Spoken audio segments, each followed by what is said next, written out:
The lamps glow low tonight, and I can still taste the faint bitterness of the past on the air. I'm sitting at an old oak table, fingers tracing the rim of a glass that once promised miracles. Back in Victorian England, people trusted the shimmer of bottled hope, shimmering tonics, sparkling wines, bright little elixirs sold on street corners. But beneath their sweet aromas hid something sharper, something humming. C0caine drifting like frost, opium swirling like fog in every swallow. No one questioned it. They drank their comfort, and the city slept a little too deeply. So breathe in the past with me. Let the glass settle, let the shadows lengthen, and slip back to an age when medicine tasted like danger, when parents soothed their infants with opium syrup, when socialites sipped coca wine for confidence, and when no one realized the cost until it was far too late. Subscribe and stay with me. The Victorians left their secrets steeped in every bottle, and we have only begun to uncork them. Walk with me deeper into these forgotten remedies, these quiet dangers dressed as cures. Tell me, where are you listening from tonight? The past lingers in every breath we take. Night did not fall suddenly over Victorian London. It seeped in, the way damp crept through stone. The last smear of daylight drained from the rooftops, and the city began to glow from within, not with warmth, but with the thin, wavering light of gas burning behind glass. Lamps along the streets hissed to life, one by one, as if the city were being stitched together by small, flickering stars. Behind shop windows, another kind of light awoke. In an apothecary on a narrow, crooked street off the Strand, the bottles on the shelves caught the gaslight and held it in their throats. Green glass, amber glass, clear glass, thick as ice, each filled with liquid that shifted and shone when touched by flame from the lamps.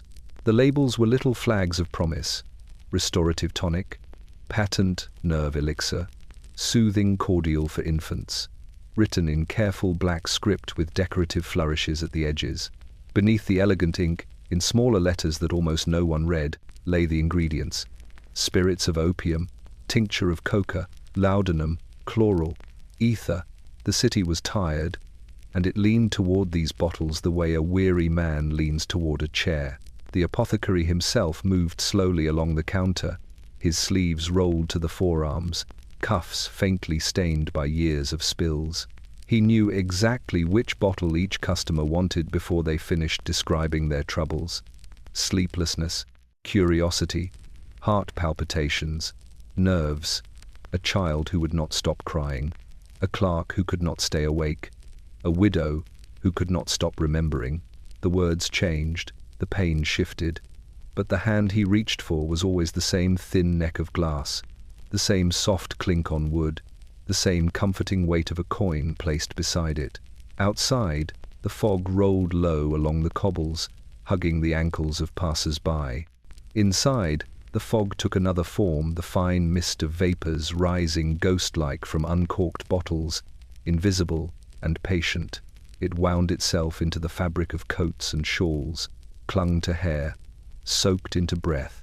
When the door opened and someone stepped out into the street, they carried a piece of the shop with them, a trace of its promise and its poison. Some came in wearing good wool and polished boots. Their gloves were removed with care, each finger freed like a small ceremony. They spoke of the strain of business, of overwork and modern pace. The apothecary nodded gravely and selected a tonic rich with coca, bright and invigorating, a liquid sunrise in a glass. Others came in with hems stiff from old mud and hands chapped red from water and soap. They did not know the words for their exhaustion. They just wanted the crying to stop, the bones to ache less, the hunger to be quiet for an hour. For them, the apothecary reached for darker bottles, heavier ones, where opium slept like a black river. The city's classes never touched inside the shop. They arrived at different hours, stood at different distances from the counter, spoke in different tones, but the bottles did not care where their customers slept at night. Rich or poor, all mouths opened the same way, all throats swallowed. Above the shop, the apothecary's room smelled of dried herbs and ink. A ledger lay open on his desk, its pages filled with neat lines of figures. The ink columns showed no sorrow, no tremor. Each entry was a transaction, not a story. Number of bottles sold, names of suppliers, cost of coca leaves from abroad, opium from distant fields, alcohol from nearer warehouses. In the quiet of the upper room, the city's suffering became arithmetic, balanced always in his favor. Across London, other shops glowed in the same way. On a wider, busier street, another window displayed its own small constellation of colored glass. Passers-by paused, drawn not just by the shapes but by the words painted on the glass. Relief, rest, energy, peaceful sleep. In a world of clattering hooves, coughing chimneys, and cramped rooms, these words floated like feathers. People stepped inside, carrying with them the soot of the city and the simple hope that something in a bottle could be kinder than the world outside. No one thought of addiction. That word had not yet taken its modern, sharp-edged form.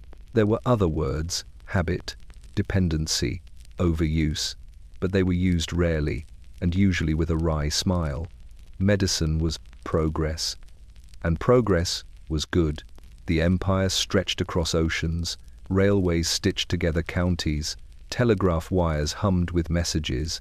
Why should it seem strange that chemistry could quiet the mind, lift the mood, still a screaming child? If the liquid burned a little on the way down, that was proof it was working. In the poorest streets, where the fog mingled with coal smoke and the air tasted of iron, cheaper versions of the same dreams were sold. Here, unlabeled bottles passed from hand to hand in dim tap rooms and back rooms.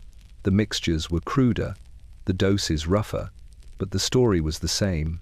Drink, and the world will become softer around the edges. Drink, and you will not feel the cold quite so sharply. Drink, and the hunger in your belly will quiet, if only for a while. The city did not notice, at first, how its nights were changing. It saw only that sleep came easier for some and in stranger ways for others, that certain men were livelier than they should have been, after long days, eyes glittering, voices fast and bright, that certain mothers seemed calmer than their circumstances warranted, their faces as still as cooling wax, that certain children in cramped tenements went from restless to unnaturally quiet, their lids heavy, their breathing slow. Somewhere beneath the gaslit streets, beneath the rumble of trains and the ticking of clocks, something old stirred, that timeless bargain between pain and relief, between human frailty and the substances that promised to carry it for a while. London had made its choice without realizing it.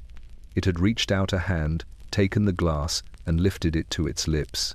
In the apothecary's window, the bottles glowed on into the night, their colors deepening as the fog thickened outside. They stood in perfect order, patient and gleaming, like a small, silent congregation waiting for the faithful to return.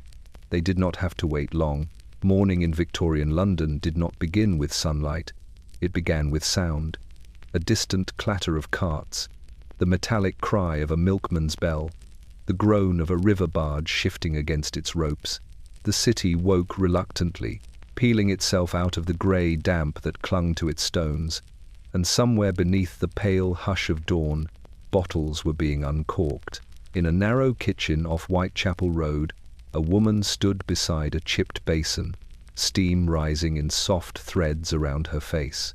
Her hands trembled slightly as she prepared her husband's morning dose, a small spoonful of coca-infused tonic poured into a cup of weak tea. The bottle glimmered faintly each time the gas lamp flickered, its pale gold liquid stirring like trapped sunlight.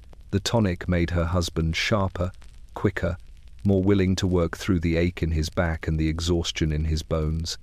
Without it, he moved like an old tree groaning in the wind. With it, he moved like a man half his age, though always with something wild behind the eyes. He drank it with a wince. The bitterness reached him first, sharp and metallic, like biting into a herb pulled too early from the ground. But the bitterness always softened, settling into a warmth, that threaded through his chest and fingertips. He exhaled, a long breath, the kind he only ever released after swallowing that first sip. The world straightened itself. Shapes came into focus. The day no longer loomed. It unfurled. In drawing rooms far across the city, similar scenes played out under different trappings. Velvet curtains drawn back just enough to let in a suggestion of daylight. Silver trays laid neatly on side tables. Delicate glasses that chimed when filled. A lady in a silk morning gown lifted her coca wine with practiced elegance, though her hands shook no less than the working woman in Whitechapel. The label on her bottle was finer, the script more graceful, the price far higher, but the transformation within her was identical. A sudden brightening, a quiet hum beneath the ribs, a stilling of fears she would never name aloud. She sipped it like a ritual, feeling the sweetened bitterness bloom across her tongue. The taste carried something foreign in it, a leaf from distant mountains, a promise from faraway soil. She felt it curl through her blood like a whisper. You are stronger than you feel. You are braver than you know. You can endure another day. Across the river, in a cramped room behind a shoemaker's shop, a young apprentice took his morning draught straight from the bottle. He wiped his mouth with the back of his sleeve, eyes already widening as the bitterness hit him, then blurred into a strange, airy sweetness. He could work faster with it. His stitches tightened, his hands steadied. His thoughts flew like sparks from a whetstone. The shoemaker praised him often, unaware of the substance that fed the boy's growing fire. In every corner of the city, the first sip did more than sharpen the senses. It softened reality itself. Streets looked a little cleaner. Worries fell back into the fog. The city's hardships, the crowding, the soot, the endless hunger for money and time seemed briefly manageable. People did not merely swallow their tonics. They swallowed hope. Yet beneath that hope, something darker stirred. In tenements and terraces alike, those who swallowed their dose felt the sweetness last a little shorter than it had the week before. The surge of energy thinned quicker, the relief dimmed sooner, and so the second sip became necessary. Then the third, bottles emptied faster, coins vanished sooner, and the city's heartbeat, that frantic, gasping rhythm, began to match the pulse in its people's veins. No one spoke of dependence, no one dared. Merchants were selling energy in a bottle to a world already exhausted by its own speed. Mothers relied on it to keep their hands moving. Laborers trusted it to keep their strength intact. Wealthy men drank it to keep conversations sharp and investments sharper. Artists sipped it to chase visions they could never catch, unaided. It was a small bitterness swallowed against a larger one, the bitterness of living in a city that demanded more from its people than their bodies could give. And as each person took their first sip of the day, the city seemed to inhale with them, drawing their wakefulness into its lungs. The collective breath of London was changing, becoming sharper, faster, more restless.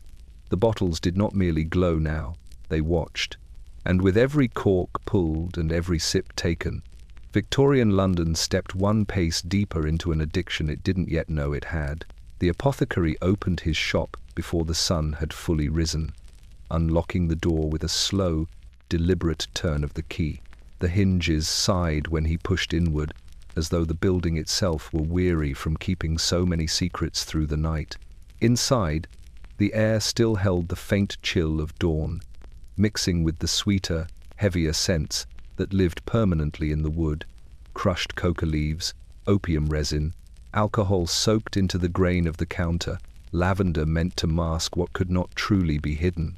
Shelves lined the walls from floor to ceiling, each crowded with bottles of varying shapes, squat, narrow, bulbous, some with cork stoppers, some with glass ones fitted carefully like tiny crowns. Light from the gas lamp over the counter touched them gently, awakening 100 quiet glimmers. It was a colorless glow, more shadow than flame, but in the stillness of early morning it gave the bottles an almost sacred quality, like relics displayed in a chapel built for the desperate. The apothecary himself moved like a priest at altar. He tidied labels, adjusted jars, ran his fingers lightly across the tops of boxes containing powders brought from continents most of his customers would never see.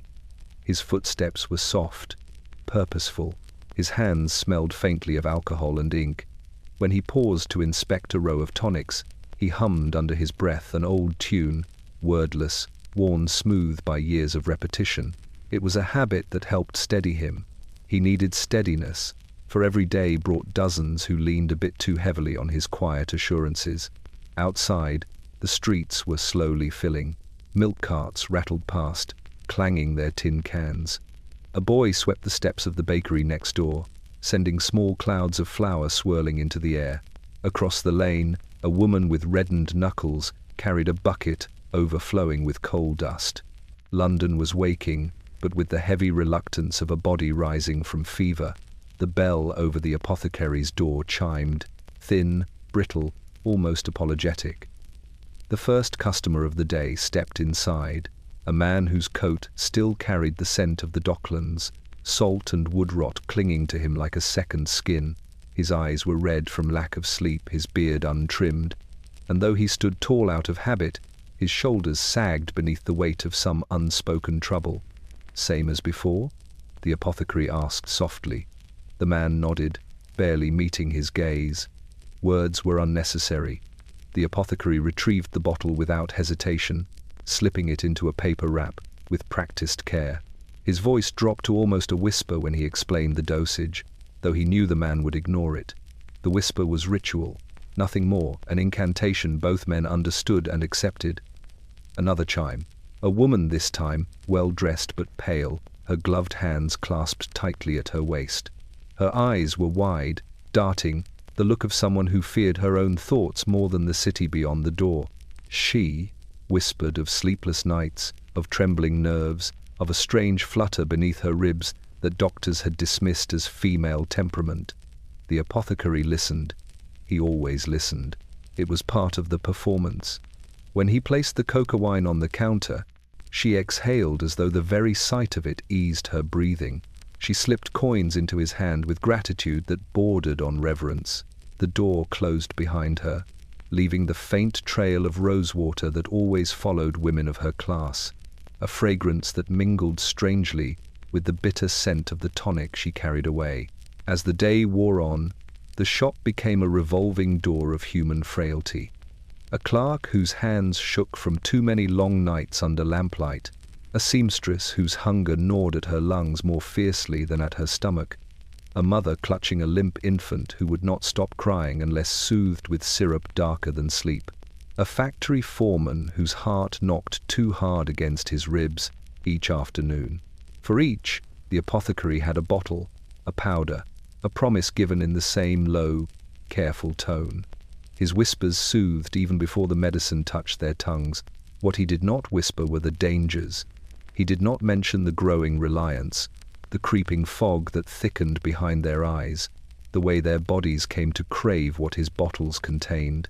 He had no desire to frighten them, and even less desire to lose their patronage. Outside the shop, the city's pulse quickened with each customer who stepped back into the fog.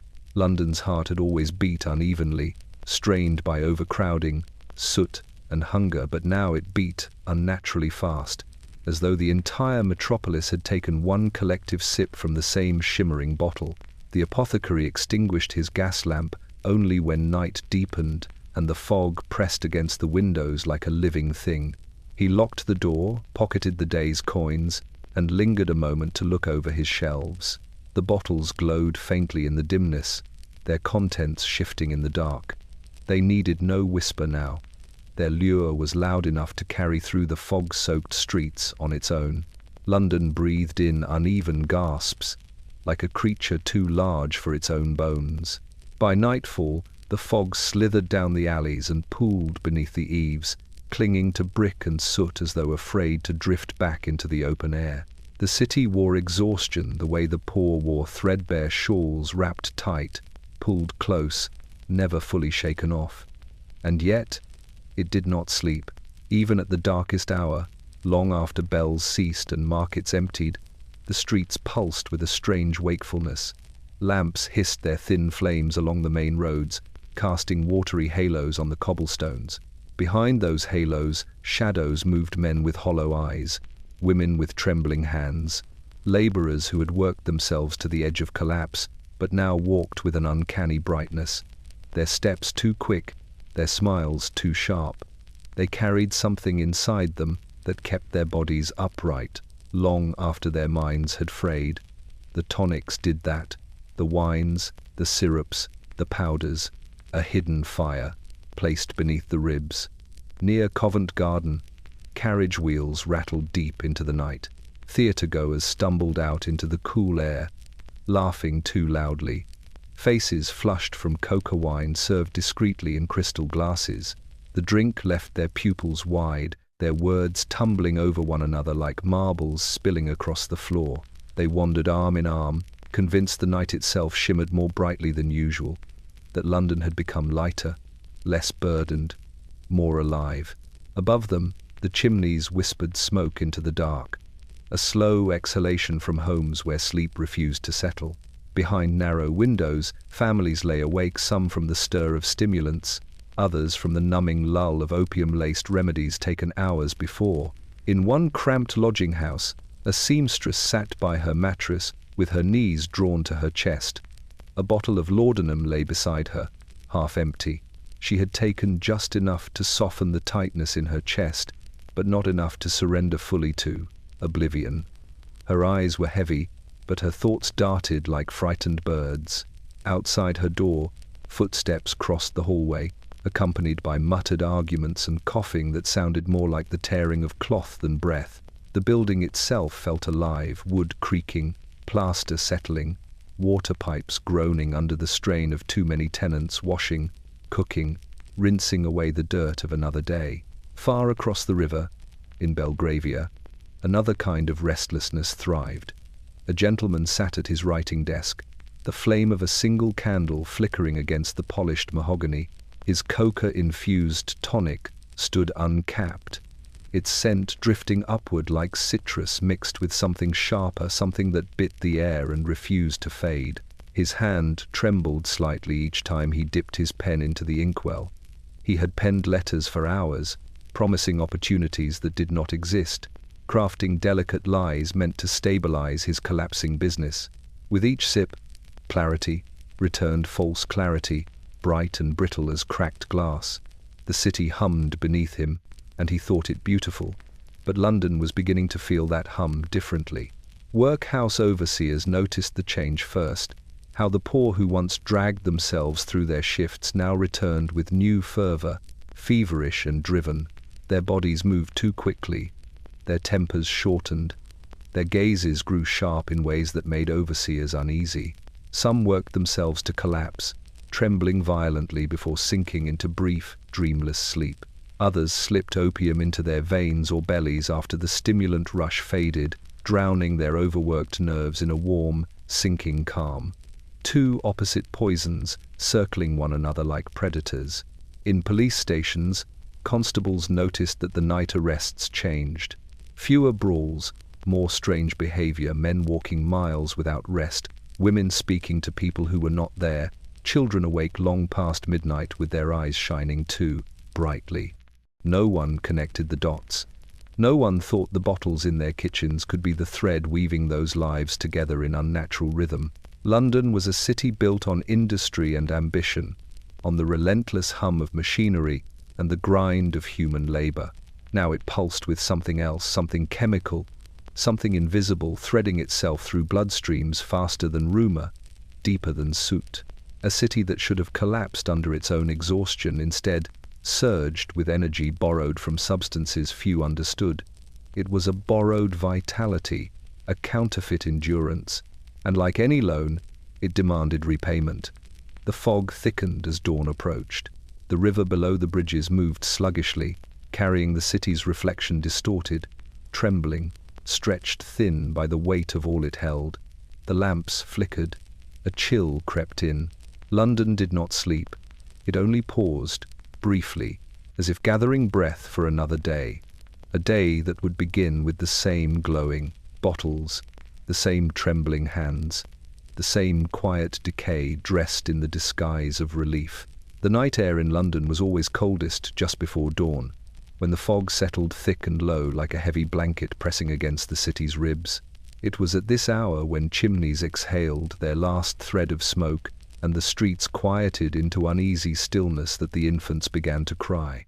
Their wails rose from window after window, thin and trembling, weaving themselves into the darkness like threads of unraveling cloth. Mothers across the city stirred awake with the slow heaviness of sorrow. Some lived in narrow tenements where mold climbed the walls and drafts slipped through every seam. Others occupied quieter homes, with wallpaper patterned in roses and cradles carved with delicate care. But class meant little at this hour. Exhaustion equalized them, fear softened them, and instinct made them reach for the same small bottle. The midnight syrup, its glass was dark, almost black, so that the liquid inside could not betray its thickness or its secrets. The label was gentle, almost tender in tone. Soothing syrup for infants and children, a mother's ally. The script curled beautifully, promising peace, quiet, and the relief of rest. The ingredients, printed in smaller letters, blurred in the lamplight: opium tincture, spirits of camphor, alcohol, glycerin. The mothers did not read the small letters. They read the promise. In a tiny room beneath a sagging roof in Spitalfields, a mother cradled her baby against her chest, rocking slowly in a chair that groaned with every movement. Her eyes were red from nights of interrupted sleep. Her hands shook, not from cold, but from fatigue so deep it lived behind her bones.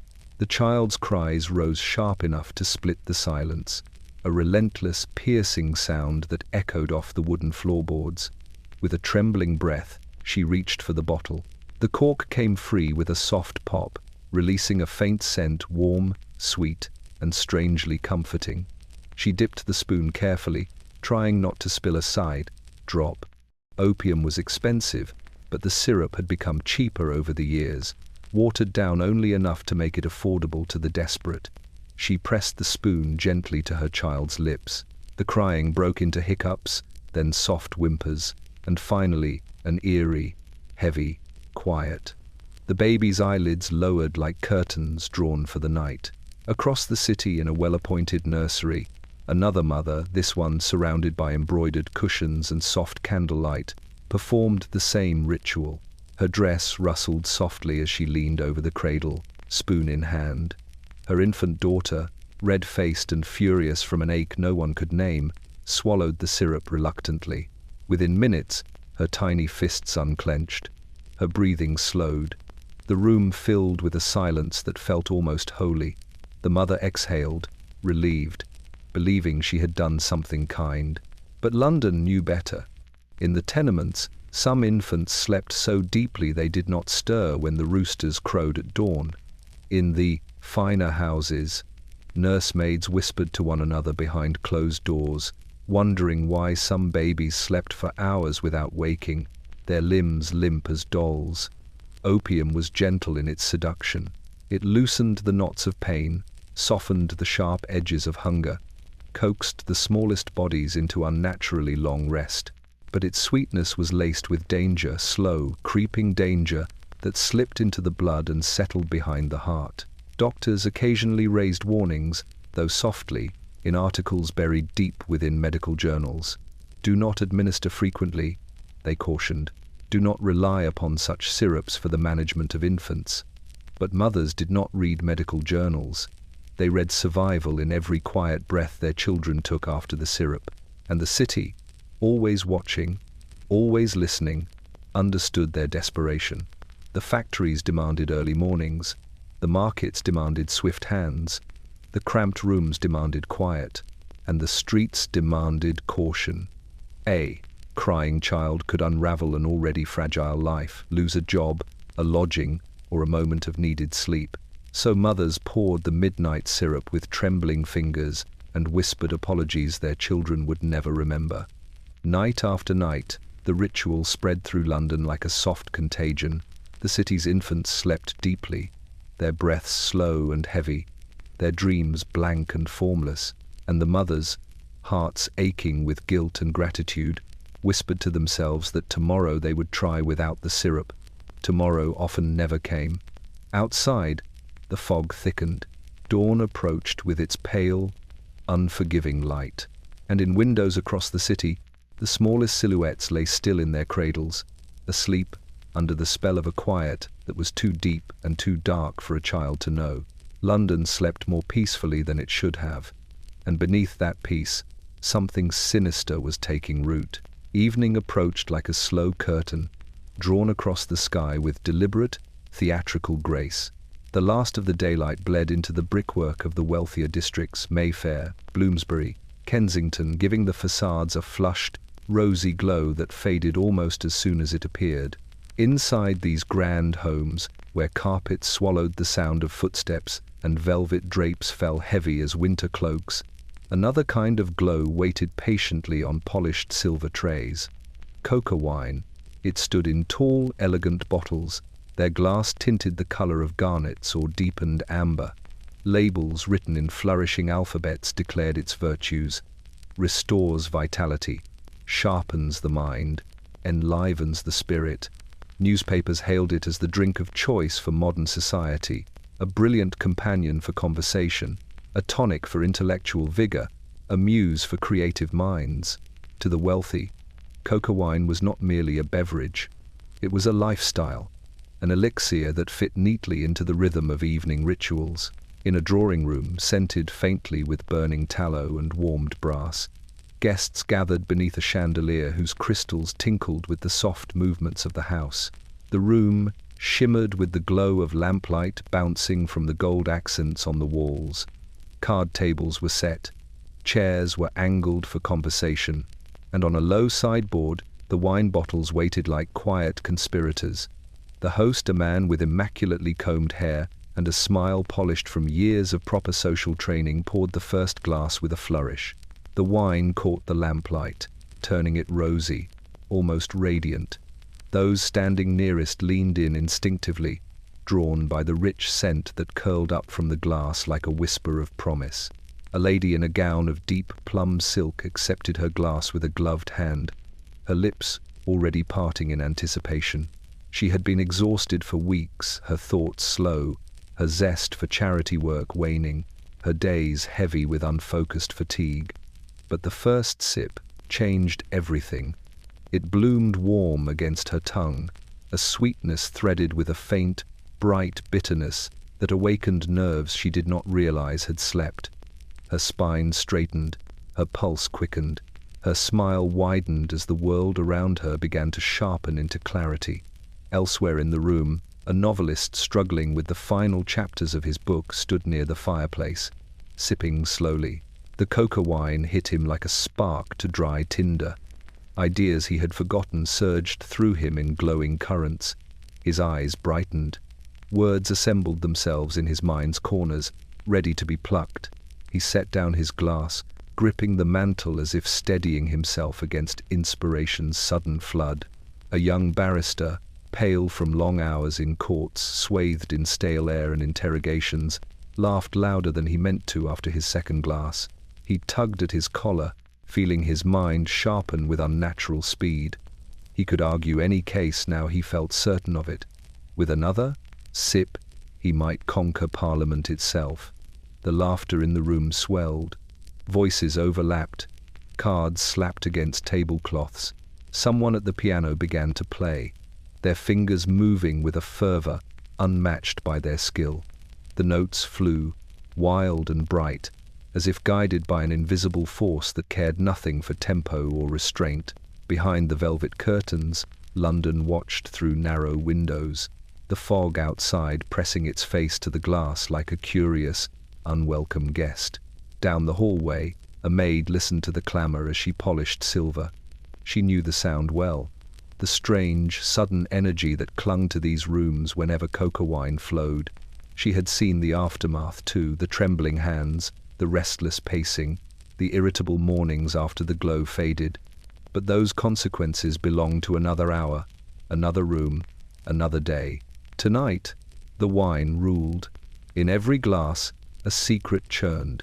Coca leaves smashed into fragments, their essence dissolved into alcohol, creating a drink that stirred the blood like a quiet storm. The wealthy did not know the origins, or if they did, they pretended ignorance. Exotic imports lent an air of sophistication. The more foreign the leaf, the more modern the drink. But the city noticed. It noticed the sleepless eyes behind opera glasses. It noticed the manic chatter rising from drawing rooms that once embraced decorum. It noticed the feverish brightness in faces, usually pale with restraint.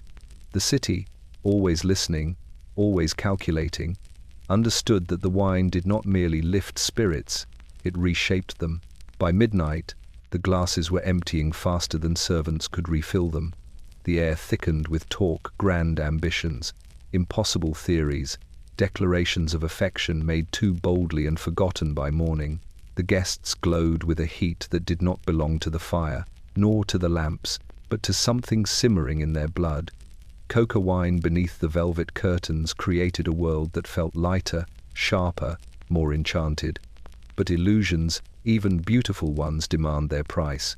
And as the fog curled outside the windows and the city's heartbeat echoed through its labyrinth of streets, the price began to gather in the shadows, waiting for its turn to be paid. By the middle years of the Victorian age, London had become a cathedral of commerce, its streets a labyrinth of advertisements, its shopfronts glowing like stained glass windows in service of a new religion, the faith in cure-all medicine.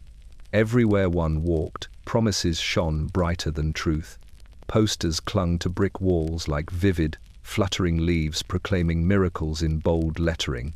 Carriages rattled past, carrying painted boards advertising elixirs that soothed, powders that invigorated, pills that banished melancholy, and syrups that stilled all manner of pains. The city had learned to hunger for these promises.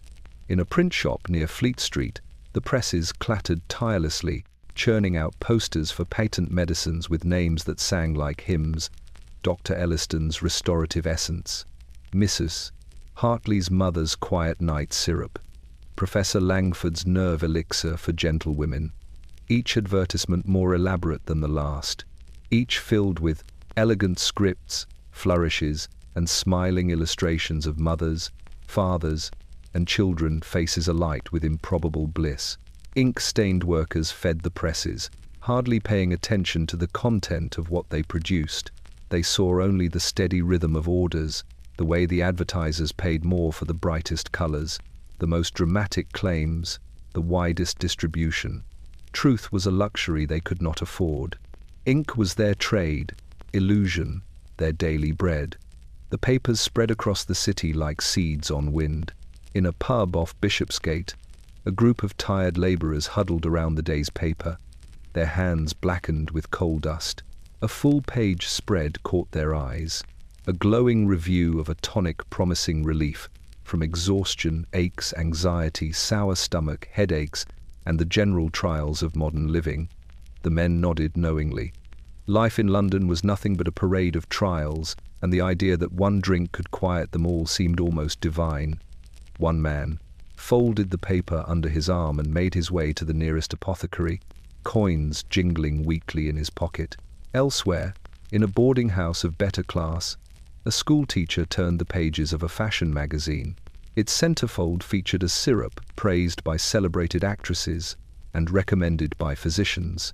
The image showed a serene woman reclined gracefully on a chaise, her hand delicately holding a glass of sparkling tonic. Her expression was calm, too calm, as though she were listening to music no one else in the room could hear. The schoolteacher smiled wistfully and traced the ad's border with her finger. She had felt restless and hollow lately, too thin from skipped meals, too weighed down by the noise of her classroom and the silence of her evenings. Perhaps the tonic would help. In the grand homes of Belgravia, advertisements arrived by post catalogues wrapped in thick paper, embossed with gold letters. Elegant illustrations displayed bottles of elixirs shaped like jewels. The text described ingredients sourced from far-off colonies: coca leaves from the Andes, opium resin from India, herbs from Mediterranean hills, alcohol aged in European casks. Foreignness lent prestige. Exotic names promised sophistication in every sip. the wealthy did not question. They collected remedies the way they collected artifacts, proof of status, of worldliness, of superiority. Their cabinets overflowed with glass bottles in every shape, some unopened, others half-consumed. Servants dusted them weekly, noting the gradual heaviness or lightness of each, never daring to ask who drank what and why. The tonics promised everything, and London believed them. Even doctors played their role. Some backed the advertisements with their signatures, receiving quiet payments in return. Others genuinely trusted the emerging field of chemistry, believing modern science could tame any ailment with the right blend of tinctures and powders. A few protested, but their voices were wisps against a gale. The city's belief had become its own force of nature. In Whitechapel, a mother walked home with 2 bottles in her basket, one to ease her husband's chronic cough, another to calm her frayed nerves. In Kensington, a novelist kept a tonic on his desk, sipping it between sentences as his pen scratched furiously across the page.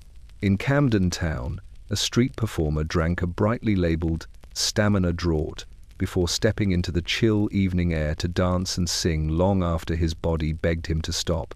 1,000 bottles, 1,000 hopes, 1,000 hidden traps. The tonics never advertised their true power. They never warned of dependency, of the creeping need that grew like ivy inside the blood. They never admitted that their cure was temporary, while their consequences were permanent. But the city felt the shift. The nights grew louder, the mornings grew stranger.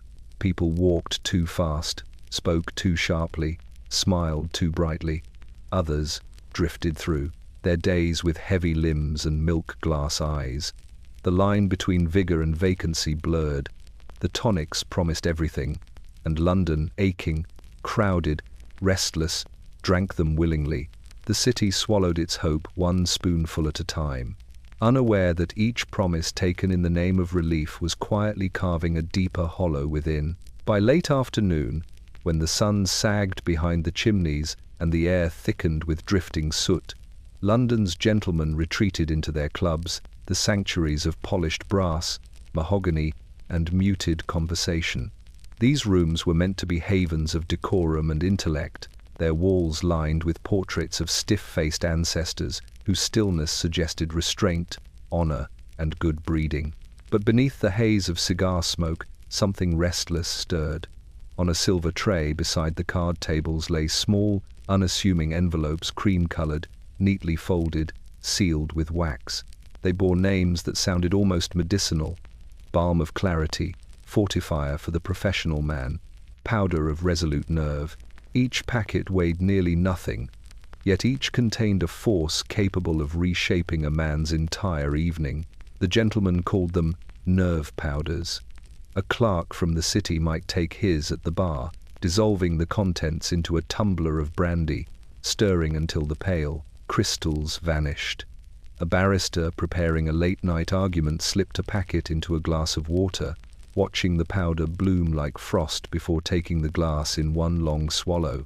A young banker, his nerves raw from the relentless ticking of the exchange, emptied 2 packets into champagne, drinking it greedily as if it might burn his anxieties into ash. The powders contained crushed coca leaves, ground finer than sand, sometimes mixed with quinine or a touch of opium for balance. They struck swiftly. They lifted the mind like an ascending flame. They made men feel invincible, brilliant even, as though thought itself were a muscle suddenly strengthened, conversation sharpened into a gleaming blade. In the Diogenes Club off Pall Mall, a group of gentlemen leaned close over a green baize table. Their eyes glittered unnaturally beneath the lamplight. One tapped his fingers too quickly. Another's voice rose in pitch with every sentence, climbing higher as though chasing an unseen crescendo. A third, an aging writer, whose trembling hands had long betrayed his failing nerves, spoke with sudden lucidity, words flowing like water freed from ice. They believed themselves invigorated, enlightened, transformed. But London observed the truth. It saw the sheen of sweat on their foreheads, despite the room's warmth. It noticed the startled glances they cast toward shadows that did not move. It heard the agitation in their footsteps as they paced before the cloakroom mirror, their reflections slightly unfamiliar, their pupils too wide. Outside the clubs, the streets seemed colder, sharper, gas lamps flickered uncertainly, struggling to pierce the gathering fog. The gentleman walked home quickly, too quickly for men of their age, and station boots striking the pavement with a rhythm that felt out of place in the quiet night. Some returned to their homes in Belgravia or Holborn and wrote feverishly until dawn, ink splattering like small bursts of night across their racer papers. Others spoke too rapidly to their wives, startling them with sudden bursts of affection or irritation. Still others lay awake in their beds, staring at the ceiling, afraid to close their eyes for reasons they could not name. The powders were addictive not merely because of their ingredients, but because of what they seemed to unlock. In a world where expectations pressed hard against the ribs of every man's success, composure, intelligence, social grace, the powders promised a shortcut, a temporary brilliance, a reprieve from the relentless demand to endure. Yet the brilliance was brittle. It shattered easily. In one quiet home on Woburn Place, a gentleman sat alone at his dining table, his hands trembling around an empty glass. The nerve powder had worn off. His mind, once a roaring fire, had dwindled into a cold, drifting ash. His thoughts slipped through his grasp like frayed threads. His heartbeat dragged. A heaviness pulled at him from within, like stones tied to the prospalt bottom of the soul. He reached for another packet. The fog outside seemed to thicken with each tear of paper, each bitter swallow. London's air grew more crowded, not with bodies, but with the invisible residue of men seeking clarity in powder and strength in illusion. And as the city observed them, its lawyers, its bankers, its writers, its scholars, it understood what they did not. That nerve powders did not grant brilliance. They borrowed it. And loans, even the sweetest ones, always came due. The gentleman whispered of progress, of modern chemistry, of dominion over the mind itself.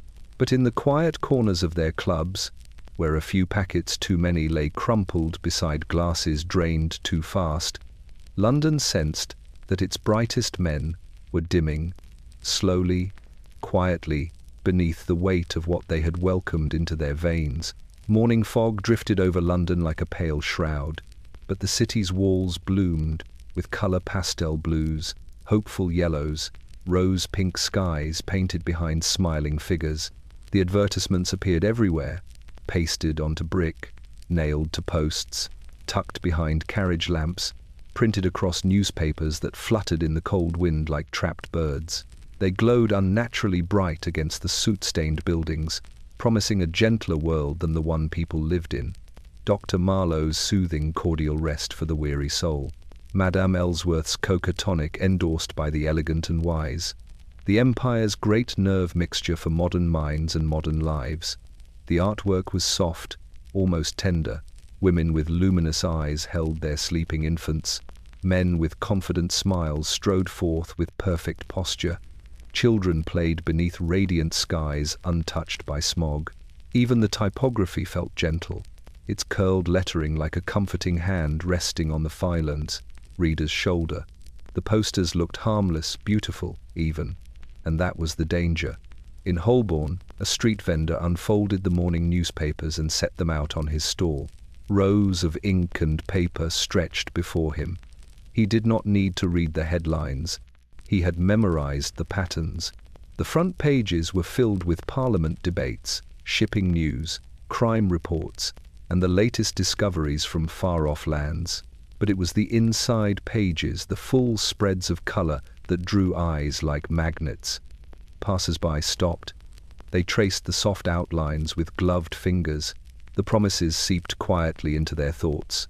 Relief, happiness, energy, peace. No one wondered why relief needed to be sold in brightly painted bottles. No one questioned why the illustrations always showed smiling faces, never the shadowed ones. In a shop not far from Covent Garden, a printer inspected a fresh batch of advertisements just peeled from the press.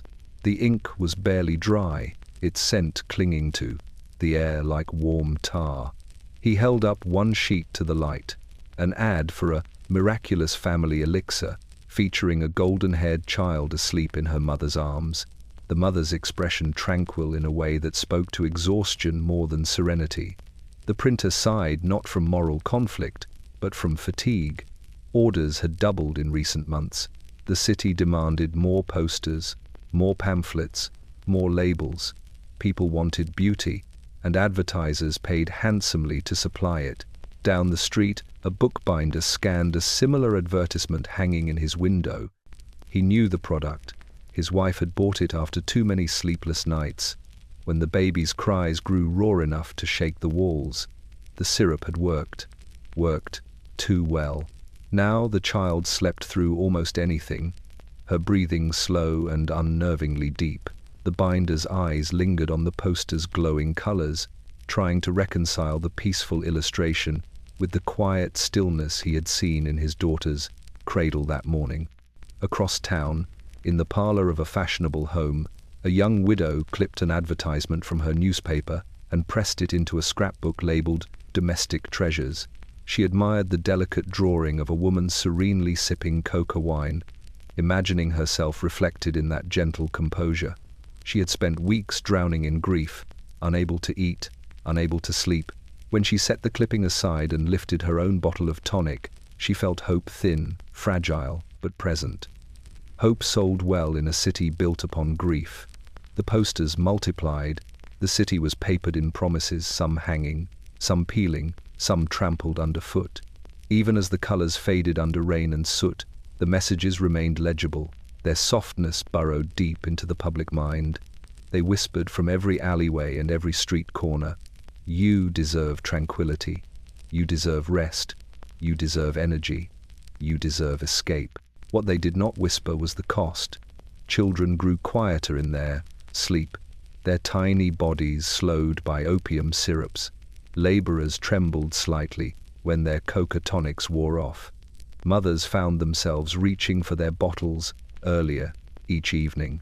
Gentlemen carried envelopes of nerve powders in their coat pockets with a dependence they no longer questioned. And always, the posters smiled down on them. As gas lamps flickered to life and the street shadows deepened, the advertisements glowed softly, pastels stubborn against the dark, like ghosts painted in cheer. London became a city carrying two realities at once, the one people lived and the one illustrated in those delicate drawings. The second was brighter, gentler, false, but oh, how London wanted to believe in it. And so the city walked beneath its painted skies, trusting powders and syrups more than sleep, tonics more than one another, promises more than truth, until the lies, like the posters themselves, began to peel at the edges. London's chemists were not villains, not at first. They were practical men, educated in Latin names and precise measurements, trained to weigh powders on brass scales that trembled at the slightest breath. Their shops smelled of camphor, lavender oil, iodine, alcohol, and dust, the sense of healing, or at least the illusion of it. They wore white aprons, kept meticulous ledgers, and carried themselves with the quiet, earnest dignity of those who believed in the usefulness of their trade. But the city changed, and so did they. In the early hours before customers arrived, when the fog still clung to the windows like a damp, persistent hand, the chemists prepared their shelves. Cocoa leaf tinctures were decanted into small bottles of amber glass. Opium powders were pressed into tiny paper envelopes. Laudanum was poured carefully through funnels into dark flasks crowned with corks that fit too well. Each movement was deliberate, precise, as though every bottle were a memory being preserved. The chemists told themselves they were helping, and at first, they were. A dock worker came in, bent nearly double from lifting crates. A few drops of opium eased his pain enough to keep him from starvation. A mother whose nerves were shredded from long nights with a colicky infant found relief in a small measure of soothing syrup. A clerk, suffering from headaches that tightened around his skull like iron bands, felt clarity return after sipping a coca tonic. But London had a way of swallowing good intentions whole. As the city grew hungrier for relief, The chemists found themselves at the center of a storm disguised as routine commerce.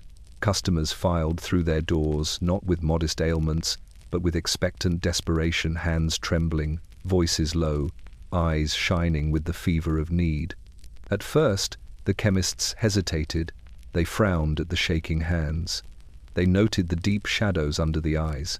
They heard the false brightness in tones too cheerful for dawn. But then the coin was placed on the counter, and the hesitation dissolved. In a shop on Cheapside, a young chemist named Mr. Linton stood behind his counter, watching the line grow longer each morning. He had taken over the practice from his father, who had once sold mostly poultices and ointments. But Mr. Linton's shelves now gleamed with exotic tinctures and stimulants that his father would never have allowed inside the shop. A woman approached, her gloves worn thin, her breath visible in the cold air. "The cordial, please," she whispered. "The stronger one." Mr. Linton paused. She had purchased the same cordial every 2 days for over a month. Her voice had grown softer, her gaze unfocused. Still she paid honestly, and her coins were warm from being held too tightly in her hand. He reached for the bottle. Across the city, in a narrow pharmacy near Whitechapel, another chemist, older, with deep lines etched around his mouth, stood before a shelf of laudanum. He knew its dangers better than anyone. He had seen babies quieted into unnatural stillness, men shaking as the tonic wore off, women whose grief had been replaced by dreamy detachment. Yet his hands moved automatically, pouring the dark liquid into vial after vial. His customers did not ask for help, they asked for more. "No questions," one man rasped, sliding money across the counter. "Just the usual." The chemist swallowed his unease, pocketed the coins, and obliged. The city rewarded silence. Newspapers praised the thriving pharmaceutical trade. Advertisements demanded innovation, potency, spectacle. Wealthier chemists expanded their businesses, opening second and third shops.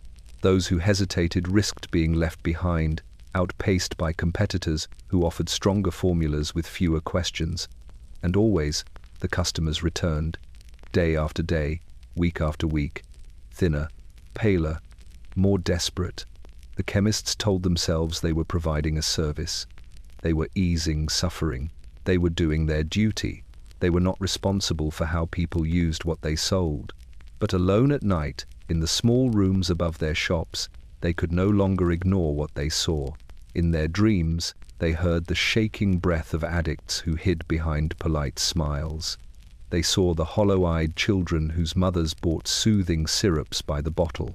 They felt the weight of coins exchanged for quiet destruction, and the fog outside their windows pressed closer, as if trying to seep inside. The chemists could not say no, not to the coin, not to the demand, not to the quiet, growing dependency of an entire city. London had decided that comfort mattered more than caution, and the chemists, caught between ethics and survival, followed where the city led. The bottles gleamed in their windows, the people kept coming, and the line between healer and supplier blurred into a shadow that stretched across every counter in the city. A shadow London would soon be unable to escape. In the parlors and drawing rooms of Victorian London rooms perfumed with jasmine water and warmed by the low hum of conversation, there existed a quiet ritual known only to women. It was not documented in etiquette books, nor whispered at soirée, yet it unfolded daily beneath the soft rustle of silk and the polite smiles of those expected to uphold the city's fragile image of refinement. The ritual centered on restoratives, small bottles, often beautiful, crafted of tinted glass or mother-of-pearl inlay. Their labels bore delicate lettering, promises wrapped in elegance, for hysteria, for nervous excitement, for melancholy of a gentlewoman. They lay tucked inside embroidered handbags, beside sewing baskets, or behind the mirrored doors of dressing tables. They gleamed like jewels, their contents shimmering with a warmth that seemed almost alive. No husband asked about them. Few doctors questioned their use. Women themselves rarely spoke of them even to one another. Yet, the billiard restoratives were everywhere. In a townhouse near Regent's Park, Eleanor Faircroft sat alone beside her window, her needlework forgotten in her lap. Her hands trembled faintly with the exhaustion she could not name. She was expected to host dinner that evening, to wear pale satin and smile brightly, to listen as men discussed politics and railways she would never ride. Her own world felt small, contained, a gilt cage wrapped in velvet and rules. On her dressing table lay the bottle. The glass was a pale blue, rounded like a teardrop. Inside swirled a faintly opalescent liquid alcohol, laced with coca and a trace of opium, masked in rose syrup. Eleanor lifted it with reverent familiarity. Her fingers closed around its cool surface, steadying her breath. She unstoppered it and touched the rim gently to her tongue. Warmth unspooled through her veins. Not euphoria, not quite, but a lifting, subtle, intoxicating. The heaviness in her chest loosened. The room brightened. The future felt manageable again. Its unending demands softened into something vaguely tolerable. She rose from her chair. Her hands no longer trembled. Elsewhere, in a cramped home off Camden High Street, another woman reached for a similar restorative. Hers was cheaper, sold by a chemist, with little concern for dosage or danger. Her days were spent caring for 6 children, scrubbing floors, carrying water, mending clothes until her fingertips cracked. Her world was harsher, filled with the noise of survival rather than the constraints of expectation. But the ritual was the same. She uncorked the bottle and drank deeply, its sweetness coating her tongue like a kiss that numbed rather than warmed. Her heartbeat steadied. The ache in her back receded. Her mind floated just above the weight of her burdens, as though pain itself had stepped momentarily aside. It was a reprieve she could not afford, and yet she could not live without it. Across London, in rooms gilded with carved plaster or dampened by leaky roofs, women sought these restoratives for the same reason. The world asked too much of them and offered too little in return. The city demanded composure from the privileged and resilience from the poor, neither of which came freely. So the restoratives became companions, silent, obedient, unquestioning. At afternoon teas, where the air trembled with polite laughter, some women discreetly dabbed medicated lozenges on their tongues between sips of Earl Grey. At charity meetings, where boredom clung like dust, they swallowed small powders wrapped in rice paper. In the opera boxes dripping with velvet and gold fringe, they sipped tonic from tiny, jewel-tipped vials hidden inside their gloves. Their eyes gleamed brighter afterward. Their conversations flowed more freely. Their fatigue retreated like a skittish animal. But London, with its keen, omnipresent awareness, sensed something shifting. It saw how the women walked with a faint, unnatural lightness, as if the ground were softer beneath their feet. It heard the strange pitch of their laughter late into the night, a little too airy, a little too sharp. It noticed how their restlessness bloomed after the tonics faded, how their nerves frayed more easily, how the bottles emptied faster than expected. Behind the curtains and lace, behind the etiquette and gentle manners, something deeper was unraveling. The restoratives quieted their bodies, but awakened a hunger that no physician could soothe, a hunger for ease, for release, for silence from the unspoken pressures that bound Victorian womanhood. The ladies kept their bottles close.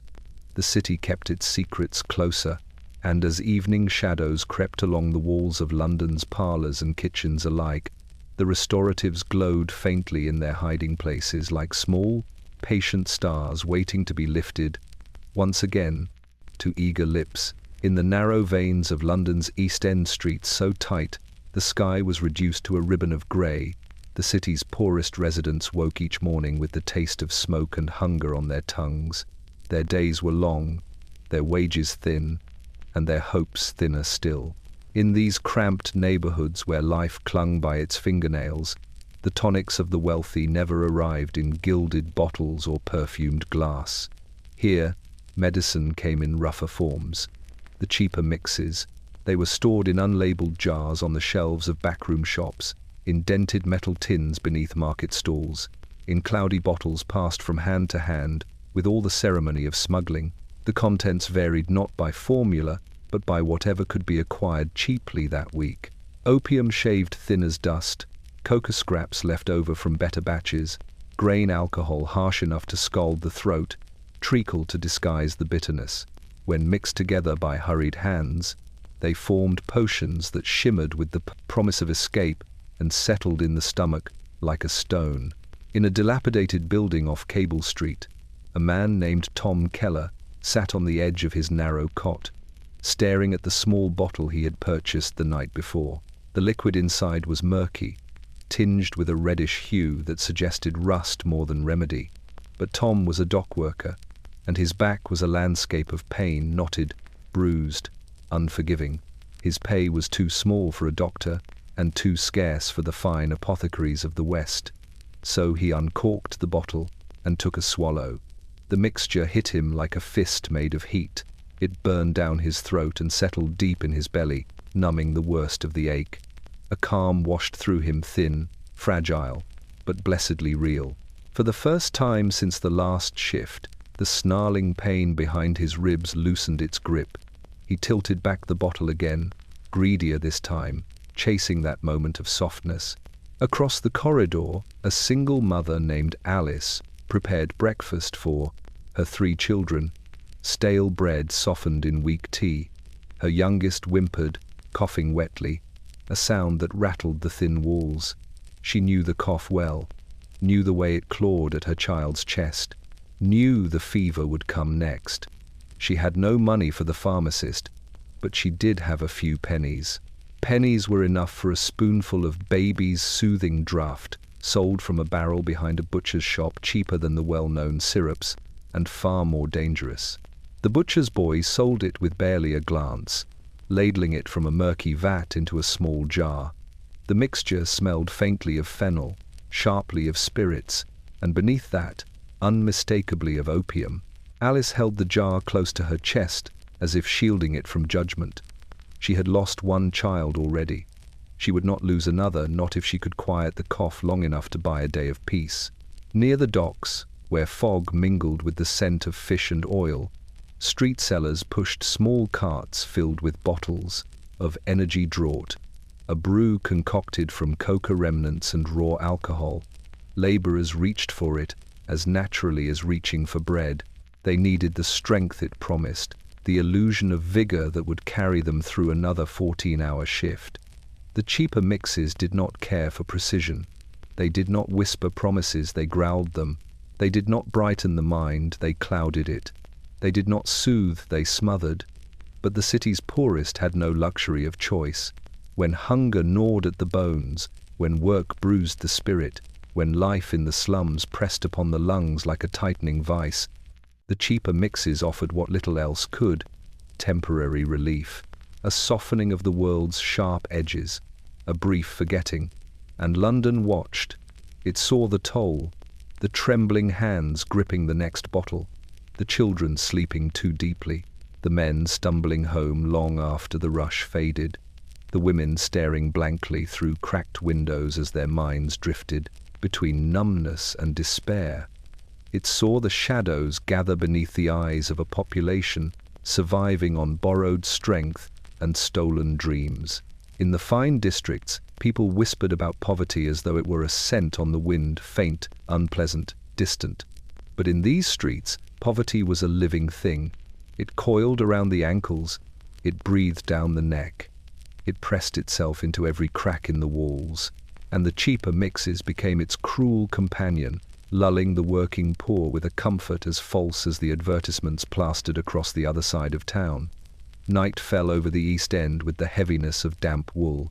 Through broken panes and thin curtains, the glow of street lamps flickered. In room after room, bottles emptied. Sleep heavy, unnatural claimed the weary, and the city exhaled, sensing the growing quiet not as peace, but as warning. At dawn, when the rest of the city still clung to its uneasy sleep, The hospitals of London groaned awake. Their stone corridors absorbed the chill of morning like ancient bones remembering their age. Light filtered in through high, grimy windows, thin and uncertain, illuminating the wavering silhouettes of nurses moving like ghosts through the halls. The air smelled of carbolic acid, sweat, and the metallic tang of blood so sharp and familiar that the surgeons no longer noticed it. But what they did notice was something new. It began quietly, one patient at a time. A whispered observation here, a troubled note in a ledger there. People arrived at the hospital doors trembling, their pulses racing like runaway horses. Others stumbled in as if drunk, though their breath carried no scent of alcohol. Some were barely conscious, breathing shallowly, limbs limp, their pupils pinpricks of darkness. At first, the surgeons blamed exhaustion, poor diet, overwork, the city's damp air, the usual villains. But the pattern soon became unmistakable. They arrived from all districts, docklands and drawing rooms alike. Their hands shook in identical rhythms. Their speech slurred with the same eerie softness. Their bodies bore the same signs: confusion, weakness, hearts fluttering like trapped birds. When their clothing was searched for clues, the same bottles turned up over and over again. Different shapes, different labels, same sweetness clinging to the glass. Tonics, cordial syrups, nerve powders, coca wines, and always, always the familiar odor of opium somewhere beneath the fragrance. In St. Bartholomew's Hospital, the senior surgeon, Dr. Rowan Hathaway, stood over a young woman who had collapsed outside a music hall. She was beautiful in a fragile, trembling way, skin pale as candle wax, lashes wet with tears. She did not realize she was crying. Her pulse throbbed erratically beneath his fingertips. "Another?" murmured his apprentice. Dr. Hathaway nodded gravely. "Third one today." He leaned closer, observing the minute flicker of her eyelids. He recognized the signs. He had seen them in children whose mothers swore the soothing syrup kept them quiet, in dock workers whose coca mixtures carried them through unbearable shifts, in wealthy men who arrived insisting they felt faint, only to reveal pockets filled with torn envelopes of nerve powders. He pushed back from the examination table with a sigh that felt centuries old. "They're poisoning themselves," he whispered, "and they believe it's medicine." Elsewhere, in Guy's hospital, a surgeon named Dr. Elswith peered into the fog-laced streets outside, his stethoscope hanging around his neck like a burden. Behind him lay 3 patients unconscious, their breaths shallow, their lips tinged with blue. Their families claimed they had taken only a little tonic, just enough to steady the nerves, just enough to lift the spirit, just enough to silence the crying of a baby, or the tremor of a hand, or the heaviness of a heart. But just enough had grown into too much.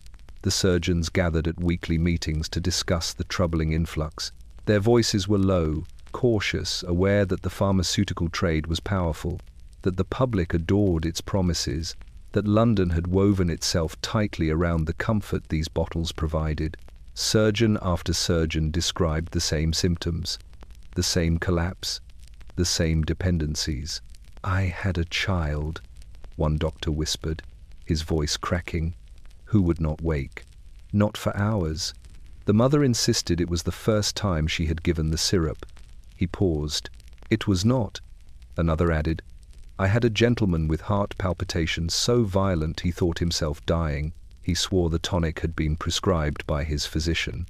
A third said nothing at all, only stared down at his trembling hands, remembering the man who had died beneath his scalpel when his blood refused to clot properly after months of coca wine indulgence. The surgeons saw the truth forming like a shadow spreading across the city. It was not disease that filled their beds, not injury, not misfortune. It was London's own cure. The very substances sold to soothe the city's suffering were slowly undoing its people, loosening their sanity, weakening their bodies, clouding their minds, and the surgeons, trapped between duty and dread, could only watch as the pattern grew clearer.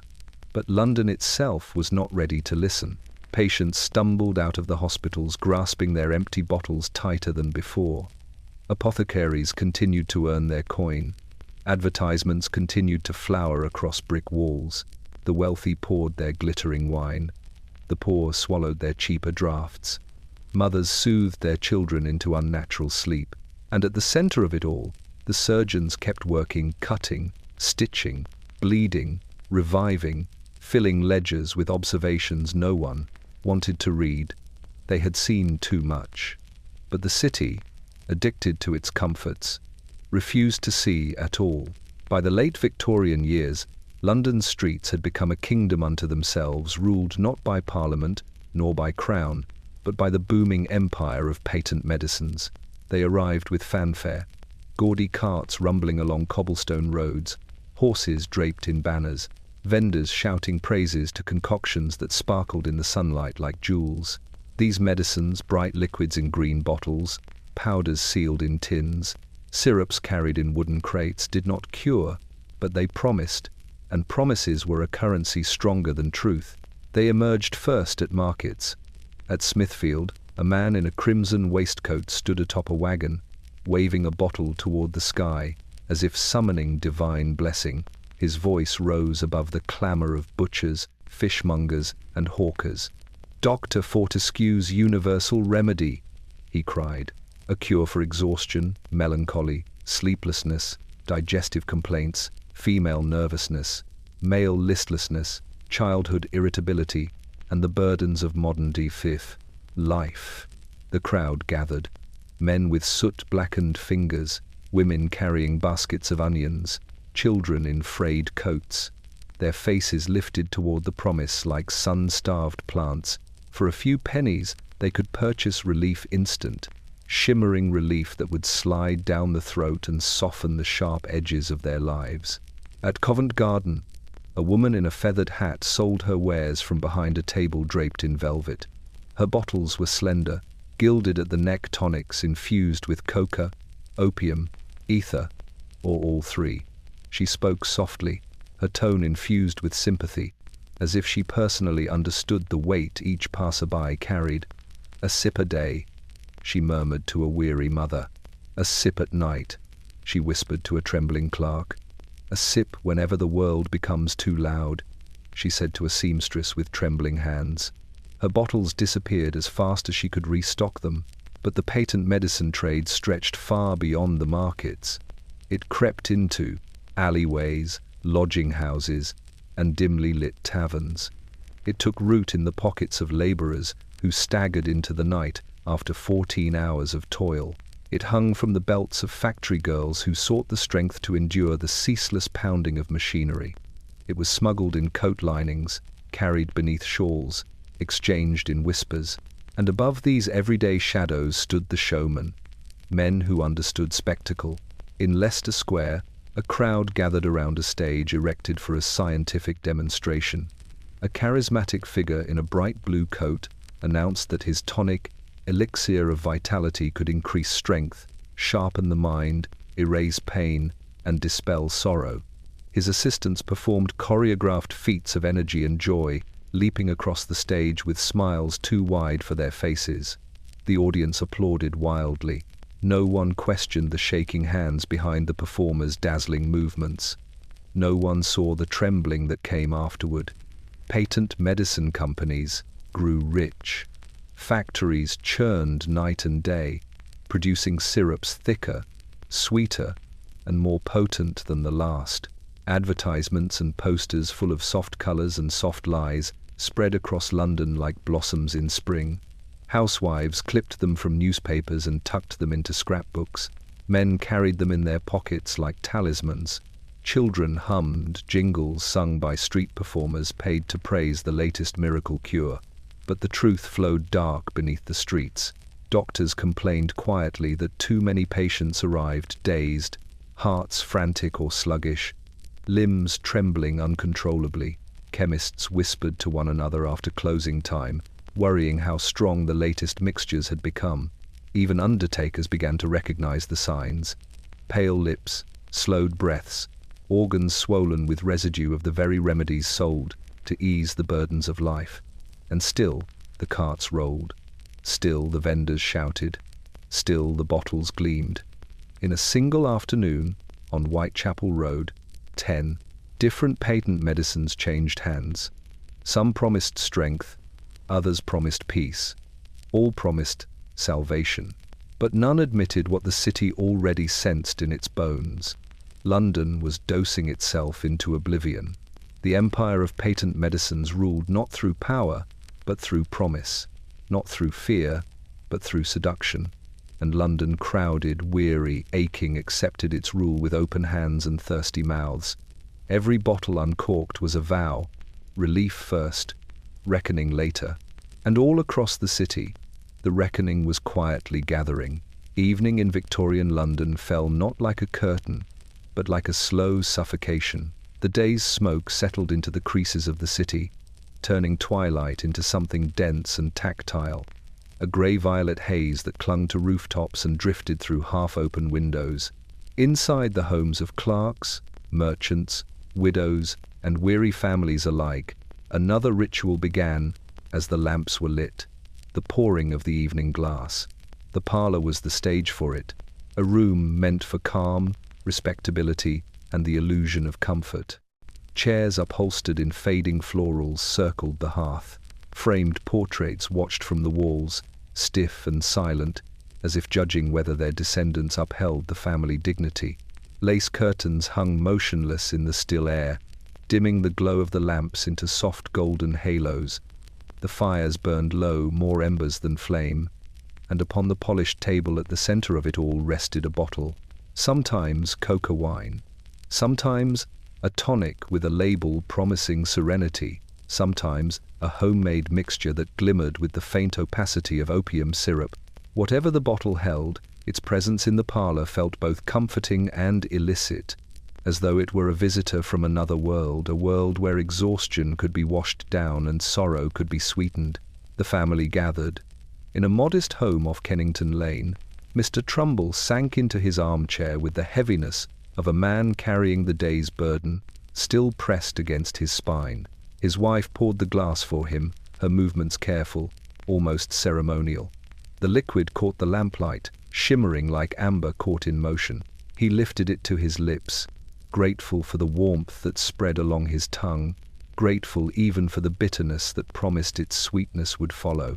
His eldest son, barely 15, and already employed as a clerk, watched with quiet curiosity.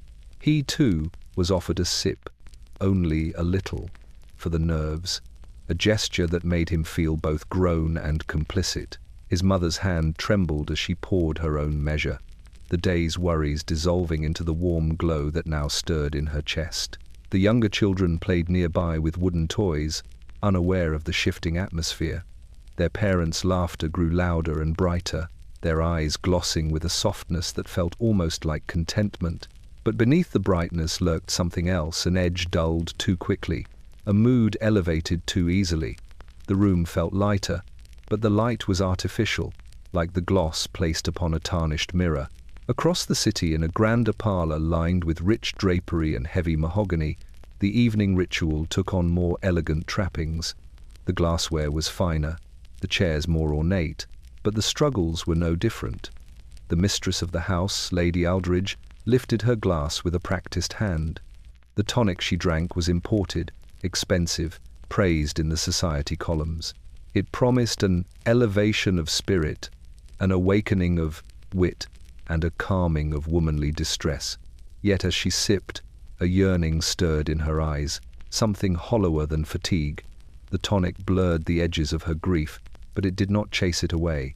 Instead, it created a shimmering distance between her and the world, a veil she welcomed, even as it separated her from the people seated only feet away. Her husband joined her. Then her guests. The laughter grew too quick, the conversation too animated. A warmth filled the room, but it was the warmth of a fire fed by something dangerously flammable. In the poorer districts, the ritual was quieter but no less potent. A widow in Limehouse sat alone at her parlor table, a chipped thing missing one leg's stability. Her glass was tin, not crystal. Her tonic was homemade, mixed in desperation rather than indulgence. Yet when she drank, The effect was the same. The ache in her back subsided. The loneliness softened. Her husband's absence grew less sharp.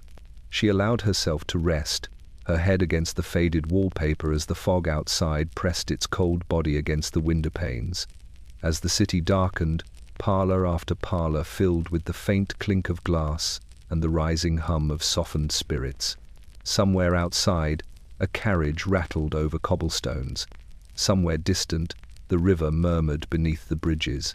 But inside the parlors of London, time seemed to slow, its harshness diluted one sip at a time. The bottles never judged, the glasses never protested. Relief arrived quickly, quietly, without struggle. But as the hours slipped by, and as lamplight flickered against shadowed walls, London noticed the change settling like dust upon its people. The smiles were real, but the stillness beneath them was unnatural. The laughter was true, but the tremor behind it was growing. The evening glass had become a nightly necessity, a balm applied over wounds no one dared to expose. And in every parlor, from the grand to the humble, an invisible thread wove its way through the city, binding London together in a shared illusion, an illusion poured faithfully from a bottle. Night crept into London's narrow lanes like a draught through a cracked window, quiet, insistent, unavoidable. By the time the last light faded from the sky, the city was already stirring with a familiar chorus, the thin, piercing cries of restless children. Their wails rose from tenement windows, echoed across cobblestone courtyards, seeped beneath the doors of weary households. Mothers stiffened at the sound, bracing themselves for another sleepless night. And in nearly every home, whether a cramped attic room or a polished nursery, there was a single solution, waiting on a shelf or tucked in a drawer: the calming cordial. It came in bottles plain or ornate, in glass-tinted cobalt blue, or in cheap brown that hid the opacity of its contents. Its texture clung thickly to the sides, syrup slow and heavy as molasses. Its scent was sweet, too sweet, masking the quiet menace beneath, and its patience was infinite. It waited for exhaustion to turn into desperation. It waited for nerves to fray. It waited for the moment when even love could not compete with need. In a slum off Old Nickel Street, a young mother rocked her infant in the dim glow of a guttering candle. The baby's cries were relentless, shrill notes of distress that pierced her bones. Her husband had already risen at dawn for the docks and would return near midnight, shoulders broken under the weight of labor. Their one-room home was cold and damp, smelling of mildew and smoke. Every cry echoed painfully against the bare walls. She whispered soothing nonsense, humming songs she barely remembered, tears streaking her cheeks from pure exhaustion. Her hands shook, her ears rang, her breath came fast and shallow. At last, her gaze drifted toward the bottle on the table. "Just a little," she murmured. "Just enough so you can sleep." The cordial dripped from the spoon like dark honey. The baby's protest faltered after the first taste, then dissolved into soft whimpers. Within minutes, his eyes fluttered, his limbs loosened, his cries quieted into an unsettling, heavy stillness. A peace too deep for a child so young. She knew the risk, but she also knew the alternative. A night without rest, another day beginning in exhaustion that bordered on madness. Across the river, in a home lined with damask wallpaper and warmed by a marble hearth, a nursemaid faced a similar battle. Little Margaret Aldridge, barely 2 years old and already accustomed to comfort, had been inconsolable for hours. Her tiny fists hammered at the air, her face red with frustrated fury. Her mother lay fainting on a chaise in the next room, overwhelmed by the cacophony of her daughter's screams. The nursemaid had been instructed, "Use the cordial when necessary." Mother mustn't be disturbed. She hesitated.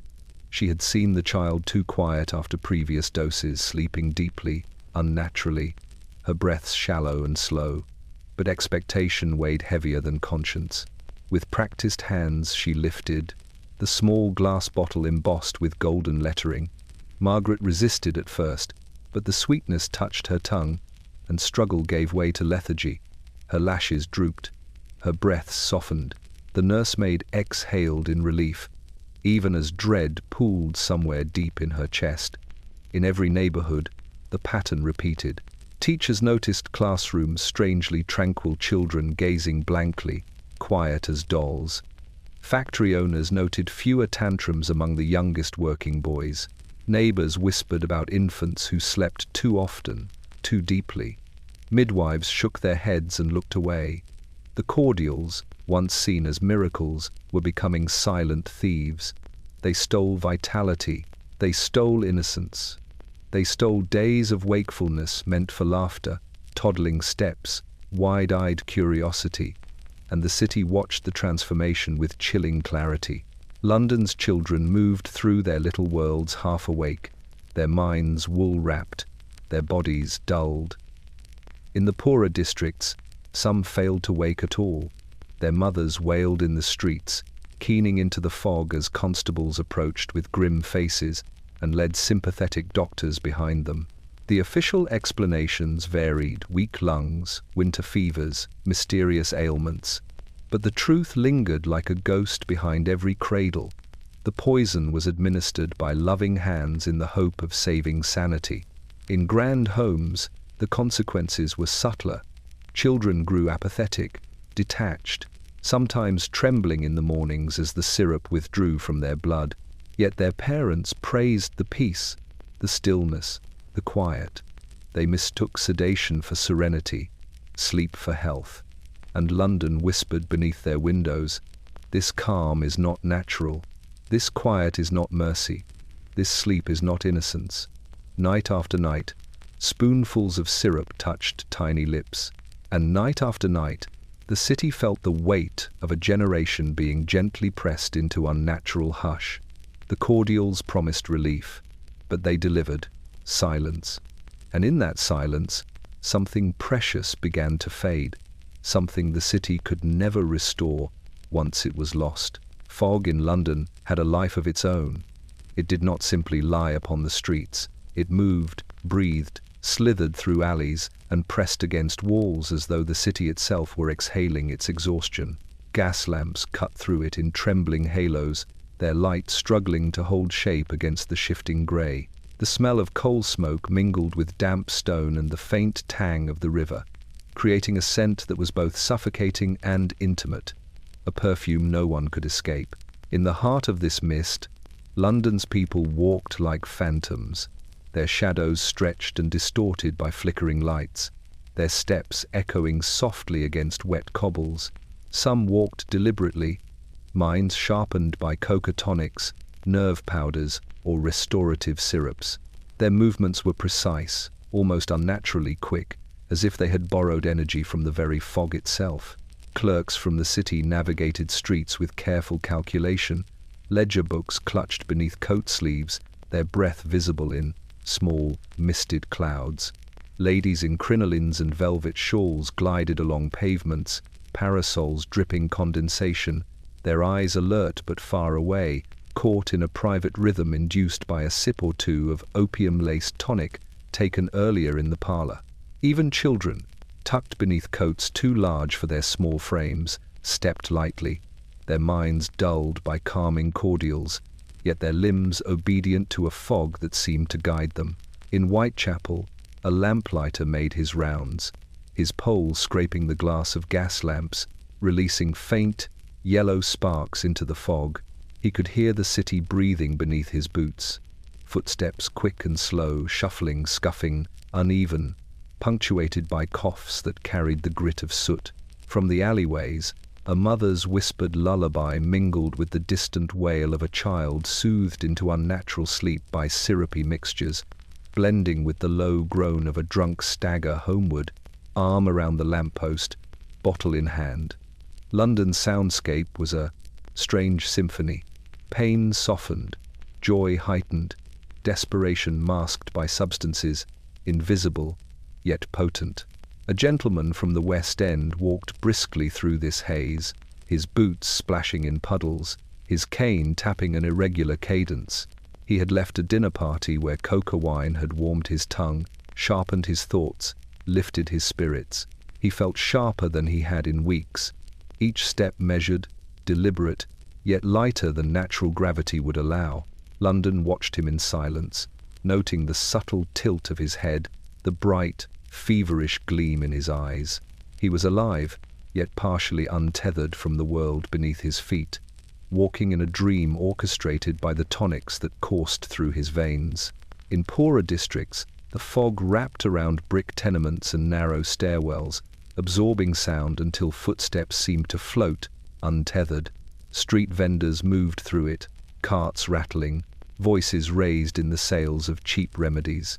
Children clutched bottles in small hands, parents' fingers guiding them, the mixture of fear and necessity keeping them quiet. The fog softened their cries but heightened their lethargy, turning restless energy into slow-motion obedience, transforming streets into a living diorama of the city's chemical dependence.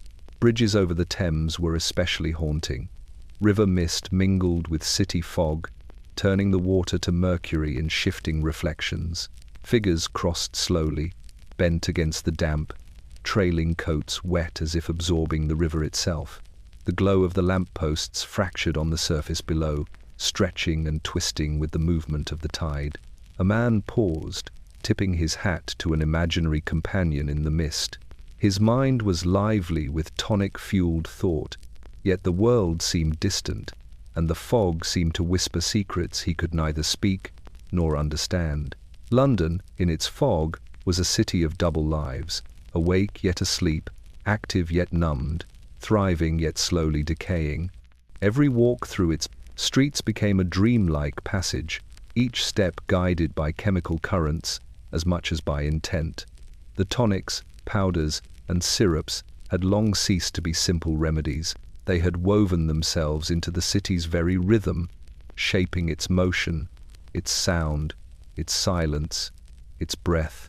And in the pale glow of lamps struggling through the mist, the city moved on, dreaming, dependent, and unknowingly suspended between vitality and decay.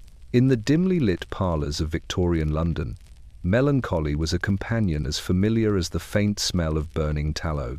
It lingered in the corners of rooms, pressed against the edges of high-backed chairs, seeped into the wallpaper and carpets like invisible mold.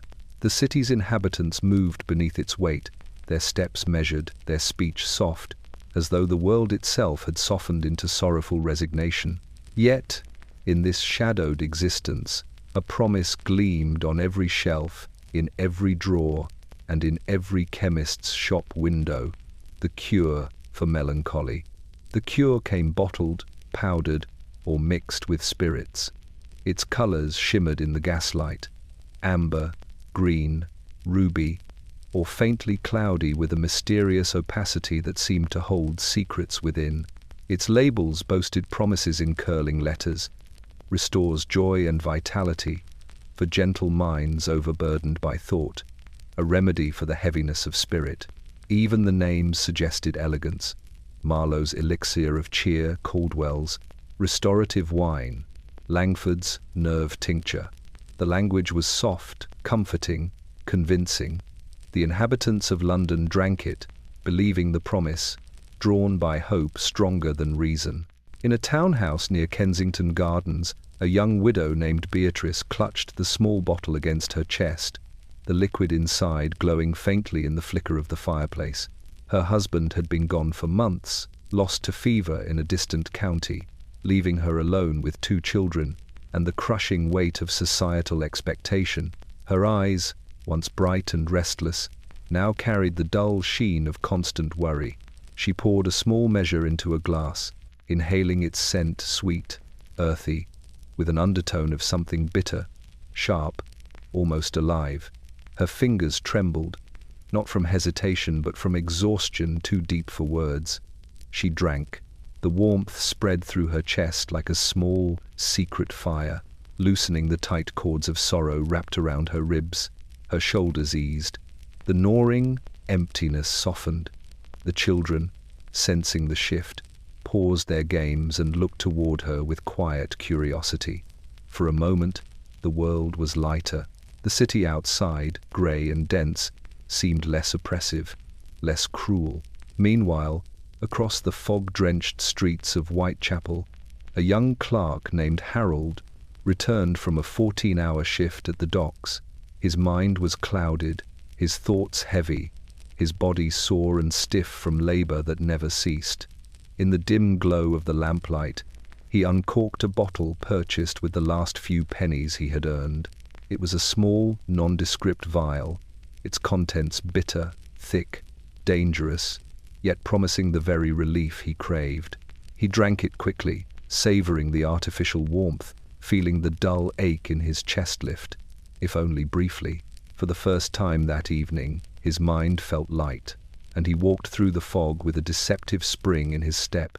The streets themselves seemed complicit. The fog thickened, curling around lampposts and carriages, softening the edges of the world. Harsh noises were muffled, danger obscured, and the city's sharpness dulled by the collective influence of chemical solace. London's melancholy, pervasive and unrelenting, became a substance shaped and softened by bottles and powders, a shadow managed through consumption rather than understanding. Yet the cure carried a cost invisible at first. Children slept too heavily, adults became restless, jittery, or overconfident. The balance between relief and dependence was subtle, almost imperceptible. Those who partook of the cure often returned for more, drawn by the temporary lightness it provided, unaware that each measure deepened the city's collective slumber and widened the fissures beneath polite facades. Even the doctors and chemists, aware of what they sold, could do little to intervene. They measured doses, cautioned mildly, and recorded observations in journals that few read. The city's need for calm, for escape, for temporary freedom from sorrow, outweighed caution. London drank itself into a haze of pseudo-vitality, each swallow masking the gnawing reality beneath the cobblestones. And in the quiet hours before midnight, when the fog pressed hardest against the windows and the city exhaled softly through chimneys and alleyways, London itself seemed to sigh in relief, cloaked in chemical comfort, cradled by tonics, sedated, yet ever edging toward decay.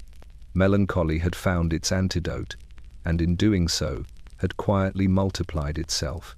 In the twisting lanes behind the crowded thoroughfares of London, where gas lamps sputtered weakly and fog clung in thick grey folds, the city held its secrets. Here, doors were heavy with soot, hinges greased against prying ears, and the windows, if there were any, were small, glazed, and perpetually dimmed. These were the spaces the respectable seldom acknowledged, the spaces where the opium dens of the city thrived quietly, their existence whispered about only in passing, as if mention could summon them into the light. Inside, the air was dense and warm, thick with the sweet, cloying scent of opium smoke that hung in lazy tendrils, curling like living things around the low beams of the ceiling. The lamps glowed faintly through colored glass, casting the room in a haze of violet and gold that shimmered off the gilded edges of couches and cushions. Patrons reclined, draped across soft velvet, their limbs loose, their expressions drifting between wakefulness and dream, a fragile liminality induced by the pale, viscous vapor that danced beneath their noses. At the back of one den, a man in his 40s, face lined with labor and worry, slumped over a small table. He had spent the day hauling timber along the Thames, his hands blackened with tar, and his back stiffened by work that no tonic or cordial could truly soothe.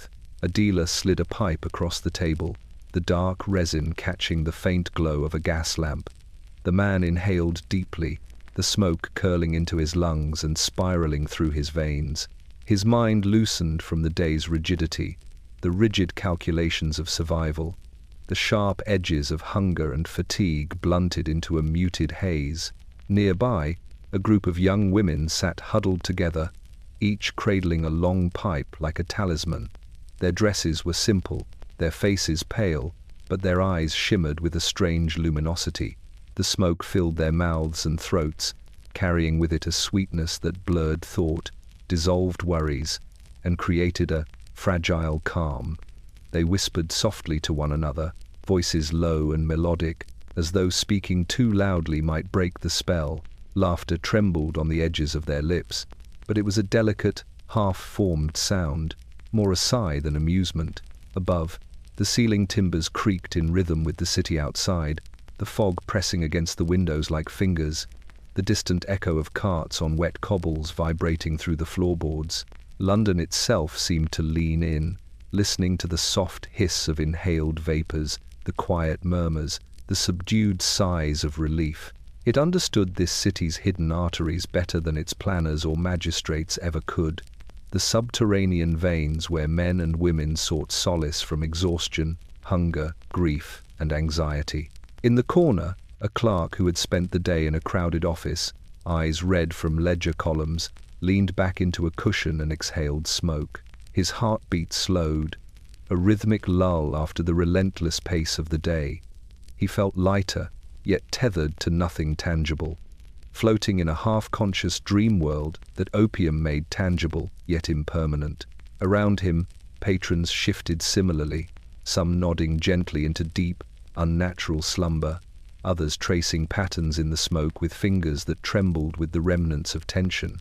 Outside, the fog pressed against the walls, slipping beneath doors and winding through alleyways, carrying with it the faint echoes of footsteps, cries, and muted lamplight. Inside, the opium dens remained quiet sanctuaries, invisible to the daytime world, offering relief that was both blessing and curse. Each inhalation brought temporary reprieve, but also subtle decay, the soft, creeping surrender of vigilance, of vitality, of unclouded thought. And as midnight deepened, London exhaled through the chimney stacks, over the Thames, and into the streets, carrying the murmurs of those lost to the smoke. The dens waited patiently for the next customer, each inhale and exhale a quiet negotiation between desire and dependency, between the aching body and the city that demanded more than it gave. London, forever restless, had found a new rhythm here, a dreamlike fugue, hazy, intoxicating, and quietly consuming. By dusk, London exhaled a heavy, smoke-laden breath that drifted lazily above its rooftops, curling into the alleys and back streets like fingers searching for warmth. The city had grown accustomed to the scent of coal and tar, the faint tang of river mist and horse sweat. But tonight the air carried something else, the subtle, pervasive perfume of tonics, sweet, cloying, and unmistakably potent. It rose from doorways, from market stalls, from the dim corners of houses where lamps struggled to burn through the thickening fog. London itself seemed infused with the promise of liquid relief, the same promise that had begun in chemists' shops, then spread across every street, every neighborhood, like a quietly spreading contagion. In the narrow streets of Clerkenwell, a young apprentice walked hurriedly, clutching a small vial pressed against his chest. The bottle contained a nerve tonic, lightly infused with coca and a trace of alcohol, purchased from a vendor whose cart rattled behind him like a ghostly percussion.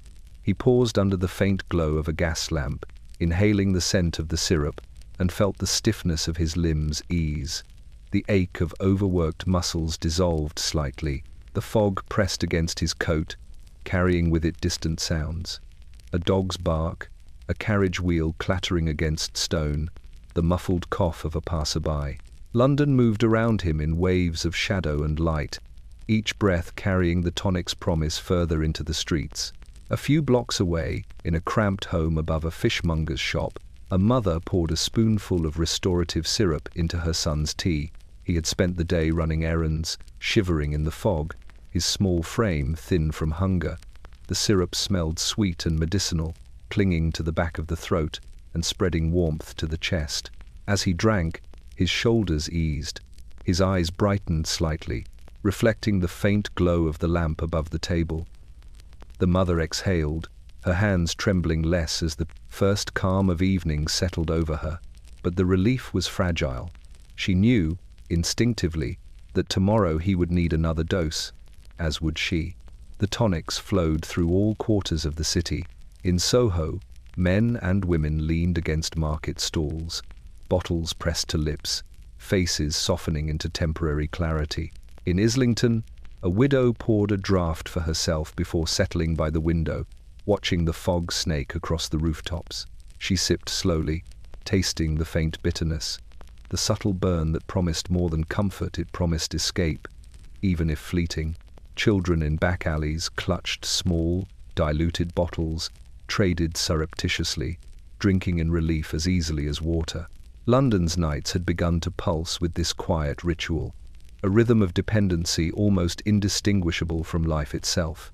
In wealthier districts, the tonics were more refined but no less pervasive. Crystal bottles glimmered in lamplight. Golden labels promised joy, vitality, calm, or courage. Women in evening gowns sipped their tonics while hosting polite conversation. Men drank from glasses while discussing business ventures. The promise of relief, mental, physical, social, smoothed over the day's anxieties, but it also softened edges that should remain sharp. Judgment, caution, natural awareness. London became a city walking on softened ground, lifted by chemicals invisible yet potent, each sip echoing in bodies and streets alike. By midnight, the tonics had spread across 1,000 streets, carried in pockets, purses, hands, and hollowed-out folds of coats. The city was a web of dependence, the wealthy, the poor, the young, the old, each connected by invisible threads of liquid relief. The air was saturated with it, fog and scent entwined, blurring the line between natural exhaustion and chemical sedation. London inhaled and exhaled in unison, its heartbeat carried in the glass and the bottle, a rhythm dictated not by time, but by the promises it craved and the fleeting calm they delivered. And as the fog pressed heavier against the windows and the streets, the city slept lightly under the influence of tonics, softened, subdued, temporarily freed from its own relentless demands. Yet beneath that calm, London throbbed with quiet unrest. Every glass, every sip, every whispered exchange added to a growing weight, a slow, imperceptible decay that would eventually reach far beyond the softened veins of its streets, deep into the bones of the city itself. In the cluttered studios of Bloomsbury and Chelsea, light fell unevenly through high windows dusted with soot, catching on the surface of paints left wet in tin pots, drying slowly into crooked ridges. Canvases leaned against walls that smelled of turpentine and linseed oil, their surfaces crowded with half-finished portraits and landscapes that quivered as though alive. The fog outside crept in through the cracks, carrying the city's scents: coal smoke, river mist, damp stone blending with the chemical perfume of pigments, alcohol, and varnish. London's artists worked within this haze, their movements swift and deliberate, their eyes alight with feverish intent. The tonics had arrived early that morning, sent by admirers or purchased directly from apothecaries who whispered assurances of brilliance in exchange for coins. Coca wines, nerve powders, and restorative syrups flowed in measured sips and spoonfuls, dissolving hesitation and kindling energy. Where once a painter had labored slowly, obsessively, balancing light and shadow with care, now limbs moved faster than thought, brush strokes sharp, deliberate, frantic. Every color blazed brighter, every detail exaggerated in response to the subtle alchemy coursing through veins. Edward Marlowe, young and pale, leaned over a canvas depicting a river at dusk. His hand shook not from weakness, but from overstimulation. He had consumed 2 doses of coca tonic already that day, the liquid sugar masking the bitter undercurrent of caffeine and coca. His thoughts raced in tandem with the brush, leaping from one corner of the composition to another, weaving together sky and water, shadow and reflection. Each stroke seemed infused with an unnatural clarity, an energy borrowed from something external yet intimate. He smiled faintly at the brilliance of the colors, unaware of the tension building in his muscles, the thrum of his pulse against his skull. Across the room, a female painter, Francesca, dipped a long brush into vermilion, her movements precise but twitching, rapid, almost panicked in their perfection. She had been awake for hours, sustained by a small dose of opium syrup taken to steady her nerves, followed by a spoonful of a stimulant tonic to sharpen her mind. The combination was deceptive. Clarity and calm coexisted in uneasy balance, but only for so long. Francesca felt her focus sharpen, then fragment, as though the brilliance she sought was just beyond her grasp. Her eyes flickered across the canvas, catching on every subtle detail, exaggerating every shadow and light. London outside pressed against the windows in foggy silence, oblivious to the quiet frenzy of creation occurring within. In the smaller studios of Soho, young apprentices moved between easels like spectres, carrying trays of paints, mixing colours, delivering fresh brushes, and sampling small sips of tonic themselves. They were expected to work tirelessly to contribute to the rapid production of sketches, watercolours, and illustrations that would be sold cheaply to journals or displayed in the crowded galleries. Their bodies obeyed, their minds lifted temporarily above fatigue, but the longer they worked, the more the subtle poison of stimulant and opiate mingled with their blood, sharpening their senses while dulling their judgment. The city demanded output, the tonics granted it, but every stroke of brilliance carried a cost, invisible but accumulating. The artists were not alone in this dependency. Musicians in neighboring rooms tapped on pianos, their fingers flying faster than their ears could follow, fueled by similar tonics. Writers scribbled feverishly, lines piling atop lines, each word etched with a clarity too vivid for natural thought. The city, in its fog, seemed to pulse in rhythm with this collective energy, sensing a vibration beneath the surface of commerce and creation. A subtle, creeping instability. By nightfall, every canvas glowed with energy. Every sketch seemed alive, every stroke perfect. Yet, beneath the brilliance, muscles ached, hearts fluttered, and minds teetered on the edge of exhaustion. London, watching through the haze, understood the cost. The city's vitality had been borrowed, its creative fire artificially stoked, and the debt would be paid in whispers of trembling hands, sleepless nights, and blurred visions that blurred the line between genius and ruin. The fog pressed heavier outside. The tonics glimmered faintly on tabletops, and the artists, oblivious or willing, painted faster than the city could endure. By midnight, London exhaled quietly beneath a sky choked with fog and soot. The streets were empty but for the occasional clatter of a carriage wheel or the echoing footfall of a late worker, boots striking wet cobblestones. Yet beneath the apparent stillness, the city throbbed with a pulse, unseen and unmeasured, carried through veins both human and chemical. The tonics, syrups, and powders, once novelties, then conveniences, then necessities, had become the hidden lifeblood of the metropolis, a nation dependent, softly, almost imperceptibly, upon liquid and powder for relief, for courage, for illusion. In West End parlors, men reclined in velvet chairs, small crystal glasses held delicately in gloved hands. Coca wine burned lightly on the tongue, the opium-infused spirits threading warmth through their chests. Their eyes, bright and keen at first, began to glimmer unnaturally, pupils widening as the temporary lift unfolded within them. Conversations sharpened, laughter trilled, higher than natural, gestures became more animated. Yet when the tonic's heat faded, a faint tremor returned to the hands, a subtle emptiness to the gaze, a craving, unacknowledged, lingered beneath the cultivated air of sophistication. Far below, in the alleyways and crowded courts of Whitechapel, the effect was harsher, more immediate. Labourers stumbled home, swaying beneath the fog, hands clutching bottles of diluted opium syrup or powdered coca. Mothers poured measured doses for children already pale from hunger, their eyes reflecting relief tinged with unease.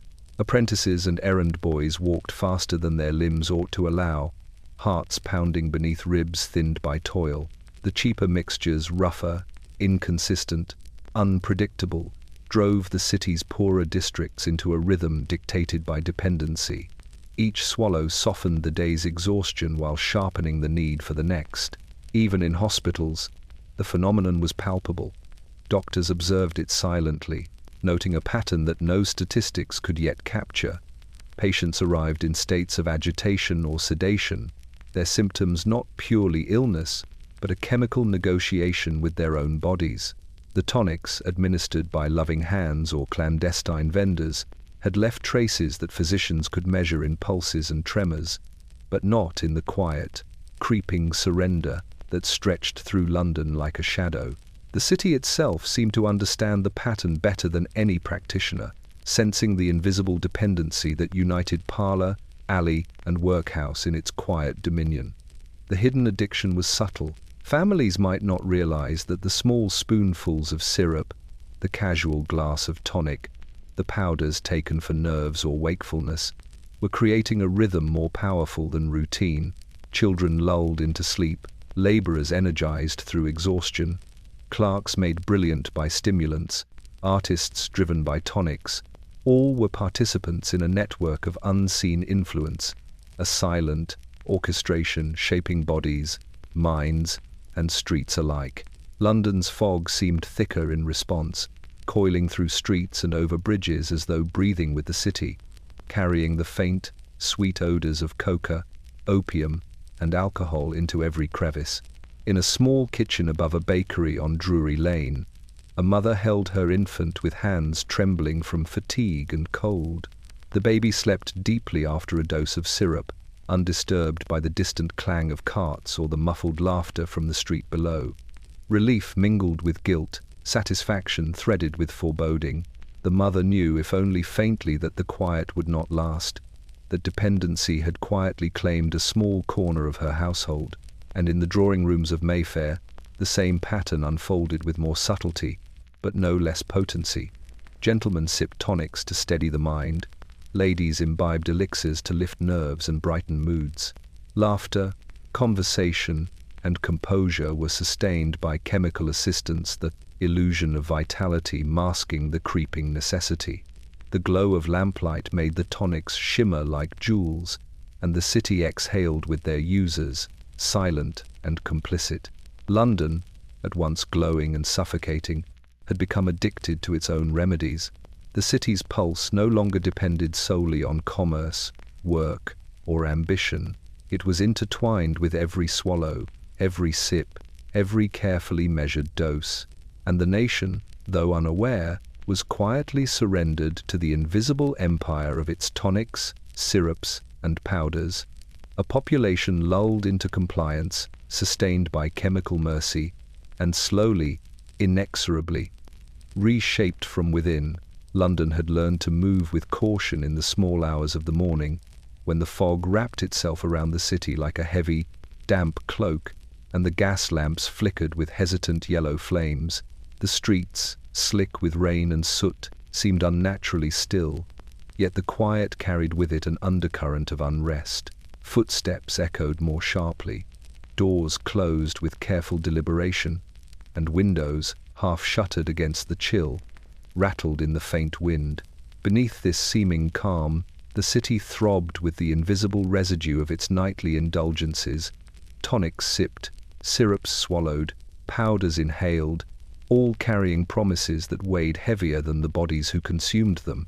In a small tenement off Whitechapel, a father groaned awake, sweat clinging to his brow, a thin layer of ash-like dust from the chimney smudging the sides of his face. His limbs felt leaden. The tonic he had taken before sleep had carried him through the night, dulling the ache in his back, masking the hunger in his stomach, silencing the persistent tremor in his hands. But as dawn crept weakly across the horizon, its effect waned. The false vitality collapsed suddenly, like a theater stage dropped too quickly. He gasped, heart thundering, the room tilting slightly as if the walls themselves had grown heavy. Across the city, a mother stirred beside her child, the infant's calm breathing from opium syrup now betraying the slow drain of vitality. She reached for another dose, her hand shaking, wondering if it was too late. A small crash outside a crate tipping in the alley, a shutter loosening against the wind startled her. and she realized the city itself seemed to react to the faltering rhythms of its inhabitants.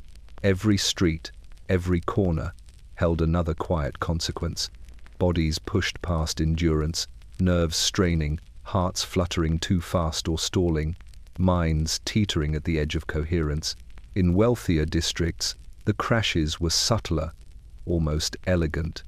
A gentleman in Belgravia, rising from his chaise after a night of coca wine, found his thoughts slipping into confusion, sentences unspooling before they could be formed. The tonic had held his faculties aloft for hours, painting brilliance over fatigue, but its hold had dissolved suddenly. He stumbled slightly across the Persian rug, the lamplight shaking in sympathy, and caught himself against a marble table. The illusion of energy had vanished, leaving only a hollow emptiness threaded through his chest. Artists and writers in Soho felt the crashes differently, but no less dramatically. Musicians whose fingers had danced across keys all night under the influence of tonics now found their coordination slipping. Painters who had spent hours stroking vivid colors onto canvas felt the tremor in their hand as the stimulant ebbed. The outlines they had painted bright and certain, an hour ago now wavering and unstable. Inspiration became exhaustion, vitality became trembling, and the rooms themselves seemed to sigh in empathy, the fog pressing closer as if to enfold the human frailty within. Even the chemists, who had supplied these potions with careful calculation, could not escape the reverberations. Ledgers recorded transactions, shelves displayed bottles in neat order, yet the city's silent collapse crept steadily into their consciousness. Each report of illness, each whispered tale of tremor or fainting, reminded them of the consequences carried in each swallow. London's dependence was deep and unseen, yet relentless. By mid-morning, the quiet crashes had spread across districts. Footsteps faltered, voices dimmed, children woke with pallor, workers moved slower, parents more anxious. The city's rhythm, once regulated by labor, commerce, and social expectation, now followed a fragile cadence dictated by chemical sedation. Tonics had promised vitality, syrups had promised calm, powders had promised alertness, but the aftermath was inevitable, universal, invisible. And so the city exhaled beneath its fog, trembling in its hidden sleep. London had drunk deeply from its bottles and inhaled the fumes of its remedies, and now the crashes followed in silent procession. Tremors, exhaustion, confusion, dependence, a subtle, pervasive unraveling that would mark the city long after the first sip was taken.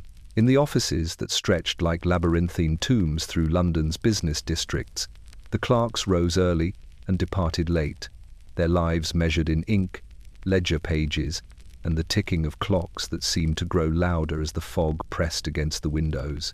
The gas lamps burned dimly along corridors, flickering against walls lined with faded wallpaper, their weak light reflecting off polished brass doorknobs and brass letter trays.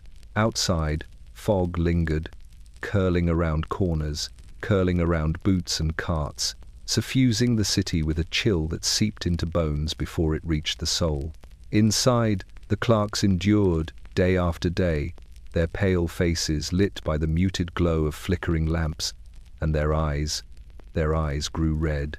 The redness was subtle at first, a faint pink around the rims, easily ignored, but over weeks and months, it deepened, staining the sclera like smudges on a once clean page.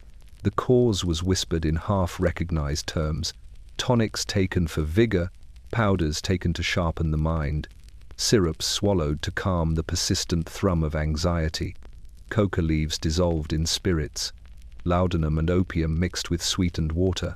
Alcohol carried the promise of clarity. Each clerk believed in necessity, each sip a tool to meet the impossible expectations of a city that demanded productivity beyond human endurance.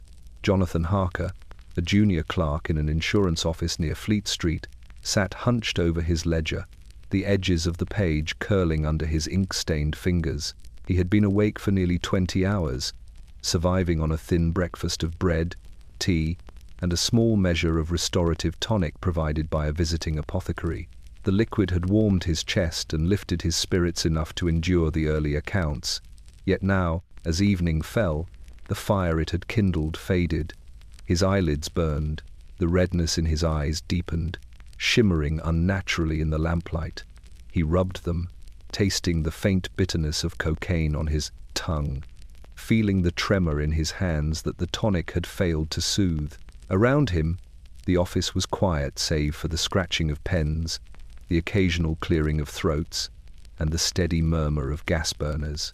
Each clerk moved with a mechanical precision, gestures repeated, steps measured, as if the tonics and powders had replaced natural energy with an artificial rhythm.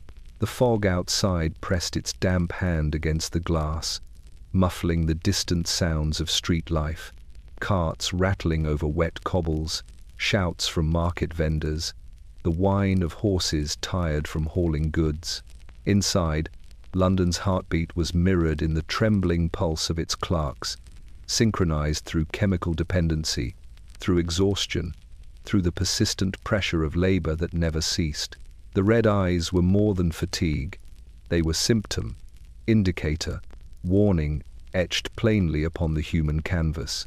Muscles twitching in subtle spasms, hands shaking as they signed letters and balanced accounts, hearts fluttering beneath ribs that had known only tension and relentless expectation. The clerks carried the cost of London's invisible indulgence. Each sip of tonic, each swallow of syrup, each measured portion of powder carved another mark into the body, a ledger written in veins rather than ink. Some attempted to resist. They left offices briefly, pressed faces to cold window panes, inhaling fog that carried both the city's stench and the faint scent of river mist, hoping for clarity. But the rhythm of the streets, the expectations of employers, the persistent, subtle whispers of the tonics called them back. The redness persisted, deepened, spreading to peers around them. A contagion that was chemical, social, and invisible, marking not merely one clerk but an entire generation trained to labor at a pace unsustainable without artificial fire. Outside, the fog thickened, swallowing rooftops and gas lamps alike. London exhaled quietly, pressing its hand against every pane, every doorway, every ledger-strewn desk. Inside, clerks bent lower, pens scratching faster, eyes burning brighter, lives entwined with bottles, powders, and syrups. A city's pulse sustained artificially, vitality borrowed, humanity blurred, and beneath the surface, an unmistakable decay was quietly spreading. The red eyes glimmered in the flickering lamplight, mirrors of a hidden dependency. London, for all its fog and smoke, for all its bustle and ambition, had created them, sustained them, and was watching, silently, as the clerks moved mechanically into the night. As midnight draped its velvet across London, the city's streets throbbed with a rhythm that was both human and chemical, a quiet heartbeat measured in bottles and vials, in syrups and powders, in the faintly clinking glasses of those seeking relief. Gas lamps cast trembling halos onto slick cobblestones, their light diffused through the persistent fog that clung to every corner, curling along brickwork, and pressing into alleys where few dared wander. London's pulse was no longer dictated solely by commerce, labor, or law. It flowed in tandem with the city's consumption of tonics, cordials, and restorative mixtures, each swallow and sip a subtle adjustment to the rhythm of the streets. In a narrow flat above a fishmonger's shop, Thomas Kendrick sat at a small table, a brass lamp glowing weakly beside him. He held a crystal glass filled with a tonic of amber liquid, the scent sweet and faintly sharp with the subtle bite of coca. His fingers trembled slightly, not from the chill in the room but from anticipation, from habit, from the silent demand he had placed upon himself to endure the day ahead. He tilted the glass, letting the liquid slide over his tongue. Warmth spread into his chest and settled along the tendons of his arms. For a moment, he was lighter than the weight of his labor and the perpetual ache in his back. Across town, in a townhouse in Mayfair, the city's pulse manifested differently but no less insidiously. Lady Beatrice Langley lifted her glass of coca wine, inhaling its sweetness through her gloved fingers, savoring the fleeting lift it promised. The tonics had become part of her ritual, subtle yet indispensable. She moved through her parlor with measured grace, offering cordial smiles to visiting friends, yet beneath the porcelain calm, a dependency thrummed. Her thoughts were sharper yet brittle. Her laughter was animated, yet edged with tremor. London watched her through the fog outside her windows, a quiet spectator to the subtle adjustments made in the name of composure. Even the children of the city were not untouched. In Whitechapel, small vials of syrup lay beside cradles, administered with careful hands by mothers weary beyond words.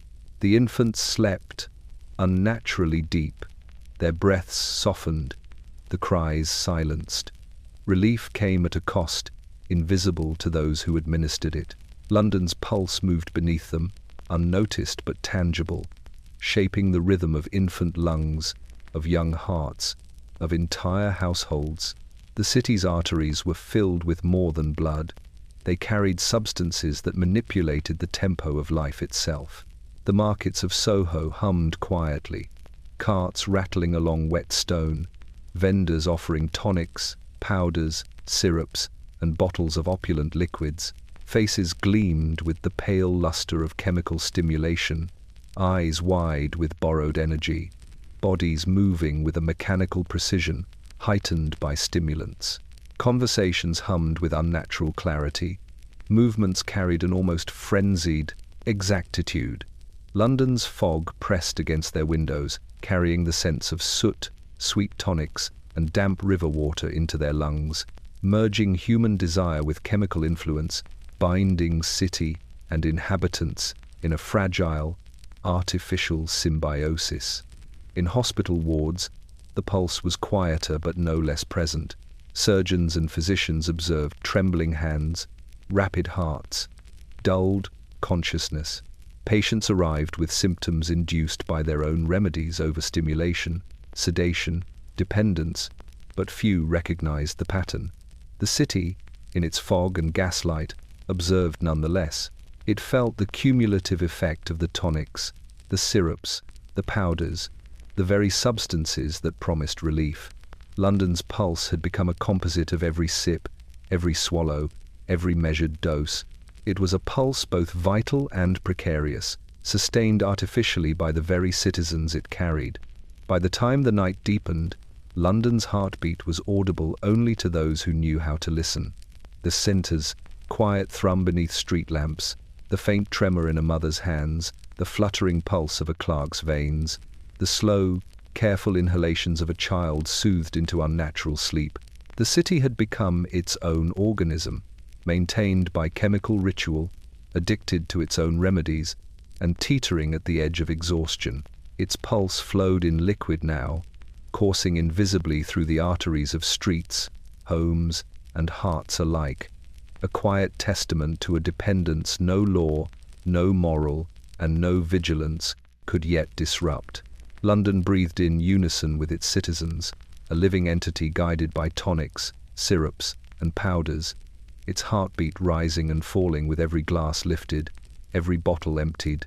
The pulse was steady, deceptive, insidious, a rhythm that whispered of vitality, yet carried the first murmurs of decay beneath its surface. In the northern outskirts of London, where the city's soot-choked sprawl gave way to the industrial hum of workshops and foundries, the miners' streets slept only lightly. Even after sunset, the echoes of the day lingered, the clatter of carts carrying coal, the rasp of iron against stone, the faint, metallic scent of perspiration and earth rising through narrow alleys. Yet these streets held another rhythm, one quieter and more insidious, the rhythm of night-shift elixirs, small bottles and vials that promised energy enough to carry a man through the longest hours of toil beneath the city's surface. In a low-ceilinged tenement near the pitheads, Thomas Granger, his coat damp from the river mist, descended the stairs to his kitchen. The elixirs lay on a worn shelf, bottles varying in size and color, amber, green, and faintly opaque, each filled with mixtures of coca, opium, and alcohol. A small cup waited, polished smooth from years of repeated use.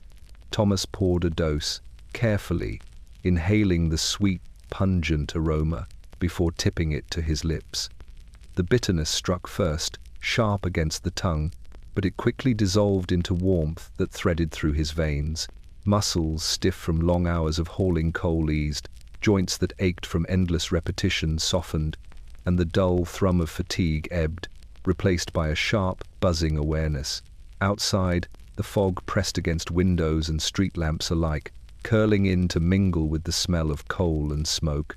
London itself seemed to inhale with the miners, carrying their shared exhaustion into the streets, into the buildings, into the alleys where other workers gathered. In one courtyard, a group of men huddled in shadow, bottles balanced on crates, eyes half-lidded with fatigue, voices low as they discussed the night ahead. They drank quickly, greedily, aware that the elixir's effect was fleeting. The warmth spread, the alertness followed, and the weariness that had threatened to buckle them under the day's labor receded for a while. The night shift was long. The tunnels beneath London were narrow, dark, and unforgiving. Each step carried the risk of misstep. Each swing of a pick threatened collapse. Each inhale of dust and smoke weighed on the lungs. Yet, with the elixir coursing through their veins, the miners moved faster, lifted heavier loads, and endured longer than their natural strength would allow. In the dim flicker of lanterns, sweat glistening on soot-smeared faces, they labored in a rhythm, dictated as much by chemistry as by will. Their bodies obeyed, their minds remained alert, though fragile. The warmth of the elixir was a borrowed vitality, temporary, fleeting, and insidious. In the small hours, Thomas paused to rest against the tunnel wall. The others continued, murmuring quietly to themselves, voices rising and falling in unnatural cadence.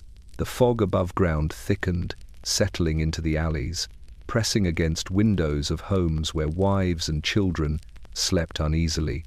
The elixir had carried the miners below, but the cost whispered in veins, hearts, and marrow. Tremors began subtly, fingers quivered on pick handles, muscles twitched, pulse raced in uneven bursts. The city's own rhythm seemed to resonate with their unease. London's pulse, steady for some, faltered in these subterranean arteries, a shadowed echo of the Reliance forming above. By dawn, the miners emerged from the tunnels, faces flushed, eyes bright but hollow. The elixir's warmth faded, leaving bones heavier than before, hearts thudding unevenly, and fatigue that could not be masked by sleep. Yet even as exhaustion pressed against them, the bottles were ready again, waiting on shelves, on tables, on crates, ready to be lifted once more to maintain the city's invisible rhythm. London watched, omniscient and unblinking. It understood the necessity, the dependence, the quiet desperation. It felt the strain of its own hidden addiction in every trembling hand and every widened eye. The night shift elixirs sustained its laborers, kept the engines of commerce and industry turning, but they also carried the first, subtle signs of decay, and beneath the fog and gaslight, beneath the soot and sweat, the city's pulse continued in liquid, whispered, steady, unrelenting, a rhythm borrowed from its own citizens, sustained by bottles, and edging slowly toward ruin. In the fog-laden streets of London, where the lamps flickered against wet cobblestones, respectability had begun to falter. The city's grand facades, pillared townhouses, polished doorsteps, lace curtains, shielding private rooms, remained outwardly intact. But, beneath the veneer, something subtle and relentless eroded the careful order that once defined the metropolis. The tonics, the syrups, the powders, those carefully measured elixirs of relief and vigor, had seeped into every class, every household, every corner, and with them came a quiet, insidious decline. In a townhouse on Belgrave Square, Lady Eleanor Hargrove moved through her drawing-room with a grace that belied the tremor of her hands.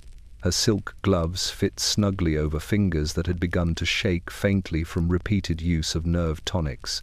She poured herself a small measure of coca wine, inhaling the sweet, pungent aroma before letting it touch her lips. The warmth spread immediately, coursing through her chest, easing tension in her spine, lifting the fog of fatigue that had settled over her mind. The city's demands were relentless, the social rituals unending, and the tonic promised temporary reprieve, but in its wake, it left a subtle trembling of nerves, a slight sharpness to laughter, a thin edge of restlessness beneath the carefully cultivated calm. Across the city, in a modest flat above a grocer's shop, a clerk named Richard Dalloway sat hunched over his ledger, ink smudged across his fingers. He had been at work for nearly 14 hours, sifting numbers, balancing accounts, correcting mistakes. His eyes were red-rimmed from exhaustion and caffeine. His pulse thrummed unevenly beneath his ribs. He took a small sip of restorative tonic, a mixture of coca and spirits, and felt a familiar surge of clarity. He could see the figures clearly, move through the ledger with unnatural speed. But when the effect faded, his fatigue returned in heavier waves than before. His movements slowed, his hands shook, and the illusion of competence wavered, leaving him vulnerable beneath the facade of order. Even in public houses, where working men and women gathered after the long day, the pattern repeated. Nerve powders and cheap tonics passed hand to hand, consumed in small sips or dissolved in beer. Faces brightened temporarily. Laughter carried a hint too sharp. Gestures became jerky or exaggerated. The relief was real but borrowed, precarious, and unsustainable. The social rituals of respectability, politeness, sobriety, measured speech were eroding, replaced by chemical assistance, temporary grace at the cost of stability. In hospitals, surgeons and physicians whispered in corridors where the exhausted sought treatment. The signs were subtle: trembling hands, quickened pulse, inattentive focus, faint pallor beneath the flush of stimulant. Doctors could measure the physical effects, note the temporary relief, but the psychological shift, the subtle decline in judgment, the ease with which caution was abandoned, was less tangible, more insidious. Even in education, in offices, in parlors, the invisible hand of dependency guided movements, decisions, and conversations. London itself seemed to sigh beneath this quiet decay. Fog pressed into every alleyway, curling against doorframes, threading its dampness through the smallest cracks. Gas lamps flickered uncertainly, their light dancing over faces both refined and coarse. The city's pulse, once governed by social order, commerce, and labor, now responded to the rhythms of its chemical indulgence. Tonics dictated wakefulness, powders determined diligence, syrups softened fatigue, but beneath it all, the structure of respectability began to bend, yielding to subtle tremors that no etiquette or wealth could fully conceal. By midnight, the effects were evident in households, offices, and workshops alike. Gentlemen's hands trembled beneath gloves, ladies' laughter rang too sharp in drawing rooms, children's eyes gleamed with a dull, unnatural focus, clerks moved with a mechanical efficiency, and laborers swayed with artificial vigor. London had cultivated an appearance of order, but the scaffolding beneath was weakening. The city's residents moved in borrowed energy, sustained by liquid and powder, and the decline of natural restraint spread quietly, as inexorable as fog swallowing a street lamp's glow. The veneer of respectability remained, but beneath it, the pulse of London had shifted. Its rhythm was dictated by bottles, by powders, by syrups, by the subtle, quiet dependence of a city that had learned to survive chemically and at a cost no one yet measured. Across London's docks, warehouses, and merchant houses, a new pulse had begun to thrum, a pulse carried not by the river or the wind, but by leaves imported from distant lands, bound in secrecy and promise. Coca, shipped in crates from the Andes, traveled through ports where the smell of salt, brine, and tar mingled thickly with the odors of London itself. The leaves were crushed, dried, powdered, and distilled into tonics that shimmered in bottles, golden and amber under the gaslight, carrying within them a power that London had scarcely comprehended. In the docks, Laborers lifted the crates with grimy hands, hauling them from the hold of a ship onto the wet cobblestones. They paused to catch their breath, inhaling the scent of the cargo. Earthy, bitter, intoxicating. Even among the mist of coal smoke and the brackish air of the Thames, the aroma was distinct, a subtle invitation to a vigor beyond the natural. The workers, exhausted from long hours, accepted small samples offered by ship hands or traders, each taste a whispered promise of relief from fatigue, of energy heightened, of alertness sharpened. Their movements, once weighted and slow, now carried an unnatural cadence, fingers lighter, steps surer, eyes gleaming in the lantern light. In the city proper, chemists rejoiced in the new arrival. Their shops glowed brighter, shelves overflowing with vials and bottles embossed with gilt lettering, claiming miraculous properties. Coca tonic for mind and muscle, elixir of vigor and clarity, invigorating cordial for modern life. Patrons flocked in with coin clutched tight in trembling hands, their fatigue pressing insistently against their ribs. Housewives, clerks, laborers, and gentlemen alike drank in its effects, some seeking stamina for labor, others clarity for thought, some relief for the weary heart or distracted mind. The city became intoxicated, not with celebration but with necessity. Each swig, each spoonful, another pulse in London's growing reliance. At a boarding house in Whitechapel, a mother poured a teaspoon of coca-infused syrup into a child's water, the amber liquid catching faint light as it slid smoothly into the cup. Her own hands trembled from exhaustion, the nervous tension of an unending day pressing against her shoulders. The child drank slowly, eyes widening as warmth spread through his small body. Sleep arrived at last, unnaturally deep and uninterrupted. Relief was achieved, but dependence followed silently, as inevitable and persistent as the fog pressing against the windows. Elsewhere, in the drawing rooms of Mayfair, the elite embraced coca with a sense of modern sophistication. Tonic bottles gleamed atop polished mahogany tables. Ladies lifted delicate glasses, swirling golden liquid across their tongues with practiced elegance. Gentlemen sipped from crystal decanters, eyes bright, pulse quickened, conversations sharpened, movements coordinated with a precision born not of natural energy, but of chemical stimulation. The city's rhythm shifted subtly around them. Markets hummed with activity, carriages clattered through streets, and all the while, coca's influence threaded through the social fabric, unseen yet potent. Even physicians, accustomed to observing the human body and mind, noticed patterns emerging. Patients presented with palpitations, tremors, and subtle obsessions. Sleep became difficult once the stimulant ebbed, appetite fluctuated, moods teetered unpredictably, yet the demand was unrelenting. The coca craze swept across the empire's capital and beyond, carried not only in the bottles and powders of London's shops, but in the rhythm of its very streets. By midnight, the city throbbed in unison with the stimulant's pulse.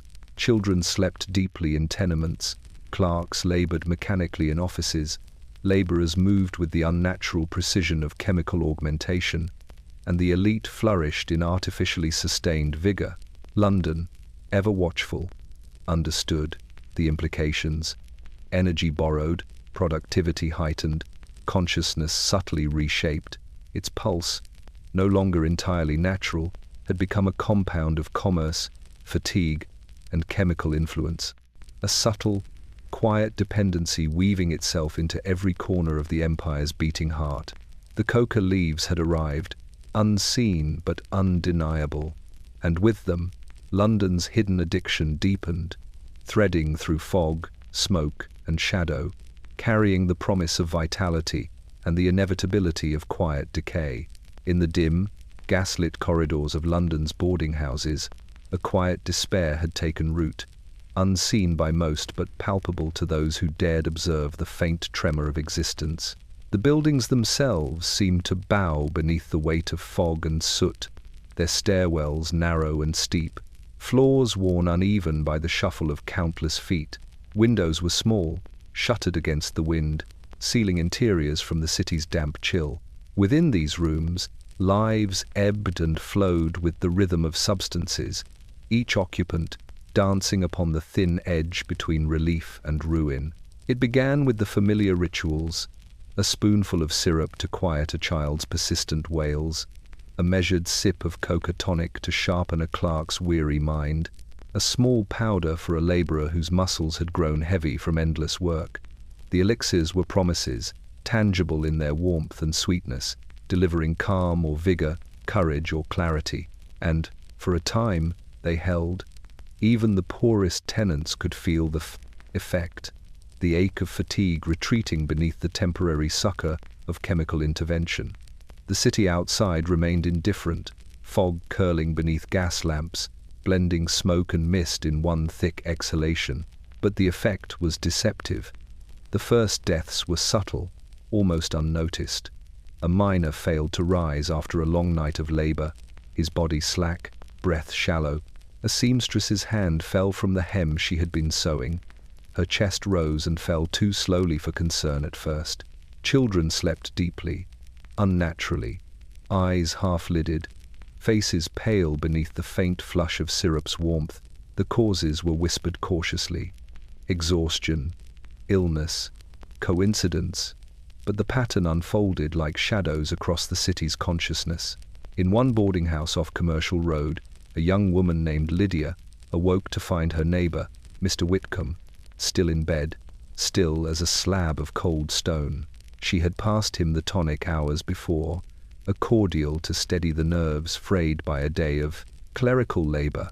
Now she realized that the relief she had administered had perhaps carried him beyond the brink. Panic rose quickly but quietly. Her hands trembled as she lifted the bell cord, summoning the landlady.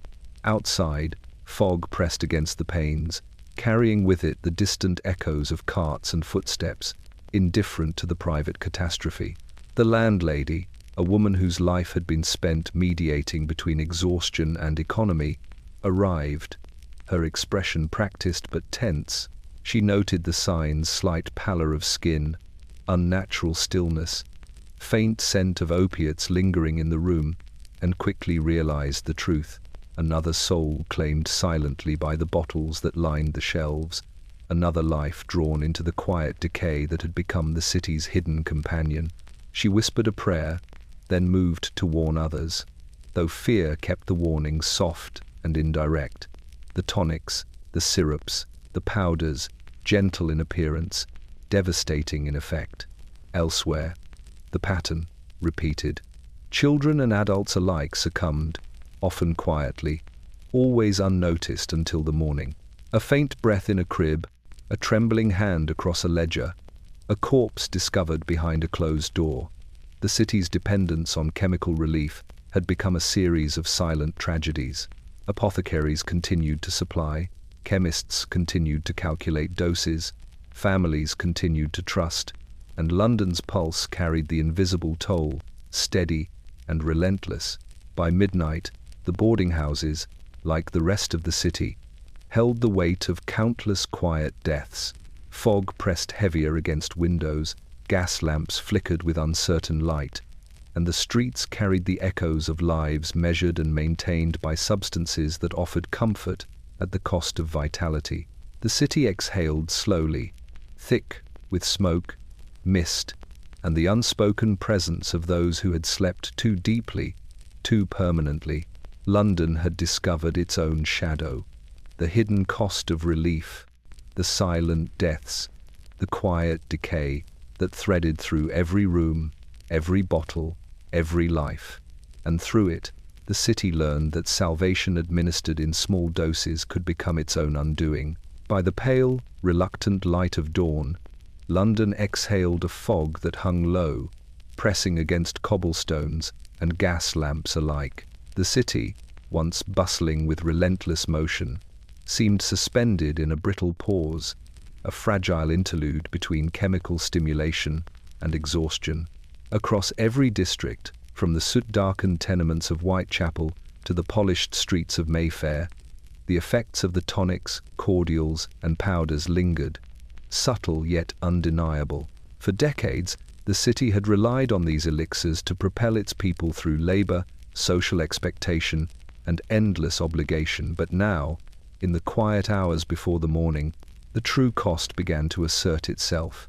In a narrow attic on Old Nickel Street, a young clerk named Frederick leaned against the wall, hands trembling, pulse erratic, eyes reddened from weeks of artificial wakefulness.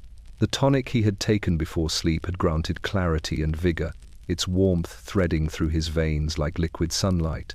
But now, as its effect ebbed, fatigue returned with cruel precision, heavier than before, insidious in its depth. The ledger on his desk remained incomplete, the ink smeared across his fingers, and the fog pressing against the window seemed to murmur in warning. London's pulse, once augmented by stimulant and syrup, now faltered in rhythm, reflecting the vulnerability of its citizens.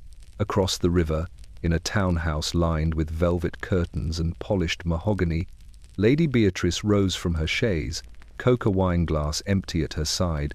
The tonic had sustained her through the evening gathering, conversation animated, laughter precise, gestures graceful, but now she felt the hollowness behind the energy, the tremor that had been softened by stimulant and spirit. She walked to the window, lifting the sash to inhale the damp morning air, fog curling into her nostrils with the scent of coal, river, and damp stone. For a fleeting moment, clarity returned not from chemical means, but from the cold, stark reminder of dependence. Even the children of London, long lulled into unnatural slumber by syrups and cordials, began to stir with irregular patterns. Their limbs, once softened by opiates, trembled slightly as natural rhythm returned, muscles weak from repeated sedation. Mothers watched anxiously, hands poised above small bottles, realizing that relief had always been borrowed, that calm had been a fragile gift, subject to withdrawal. Each household became a microcosm of the city's larger dependence, bodies adjusting, minds recalibrating, a subtle ache threaded through every vein. In the streets, the quieter rhythms were evident. Laborers returned from docks and factories slower, footsteps uncertain. Clerks moved with reduced precision, gestures looser, thoughts clouded where they had once been sharp. In the drawing rooms of the elite, conversations flagged, laughter faltered, and subtle agitation replaced the bright energy sustained by tonics. London itself seemed to exhale a collective sigh, fog curling deeper around windows, wrapping the city in the tangible weight of chemical withdrawal. Even the chemists and apothecaries, who had once thrived on the city's dependence, noted the change. Shelves still gleamed with bottles, powders, and syrups, but their patrons arrived with hesitance, their hands trembling more than before, their eyes hollow. The city's demand for artificial vitality had slowed. The pulse that once surged artificially now lagged, faltered, corrected itself. London, omniscient, observed the subtle adjustment of its own body, a quiet withdrawal not imposed, but inevitable. By noon, the city had settled into its uneasy rhythm. Fog lingered, lamps flickered, and streets carried the slow shuffle of limbs recalibrating without chemical assistance. Tonics were still consumed, powders still dissolved, syrup still swallowed, but the pace had slowed. London, addicted yet self-correcting, breathed carefully, a city learning the cost of borrowed vitality. It was alive, yes, but now with the quiet knowledge that its pulse, once artificially heightened, required patience, balance, and the subtle surrender of dependence. The quiet withdrawal of a nation had begun not with fanfare, nor with decree, but with the collective adjustment of limbs, hearts, and minds. London exhaled through chimneys, fog, and alleyways alike, a city suspended between vitality and decay, and aware, at last, of the fragile cost of its own salvation. The dawn broke unevenly over London, light seeping through the fog in pale, uncertain streams. Gas lamps flickered dimly, their flames struggling against the damp chill that had settled over the city like a heavy woolen blanket. The streets, slick with rain and coal residue, reflected the muted glow of the rising sun, and the city exhaled slowly, quietly, as if it were conscious of the weight it carried. What remained in London after decades of tonics, syrups, powders, and elixirs was more than exhaustion. It was a residue, subtle yet pervasive, carried in the air, in the streets, and in the bodies of its people. In a narrow tenement in Whitechapel, a mother stirred beside her sleeping children. Their faces were pale, lips tinged with unnatural calm from opium-infused syrup taken the night before. Her own hands shook faintly as she set the empty bottle on the shelf. Relief had been granted, temporarily, but the weight of dependency pressed quietly upon her chest.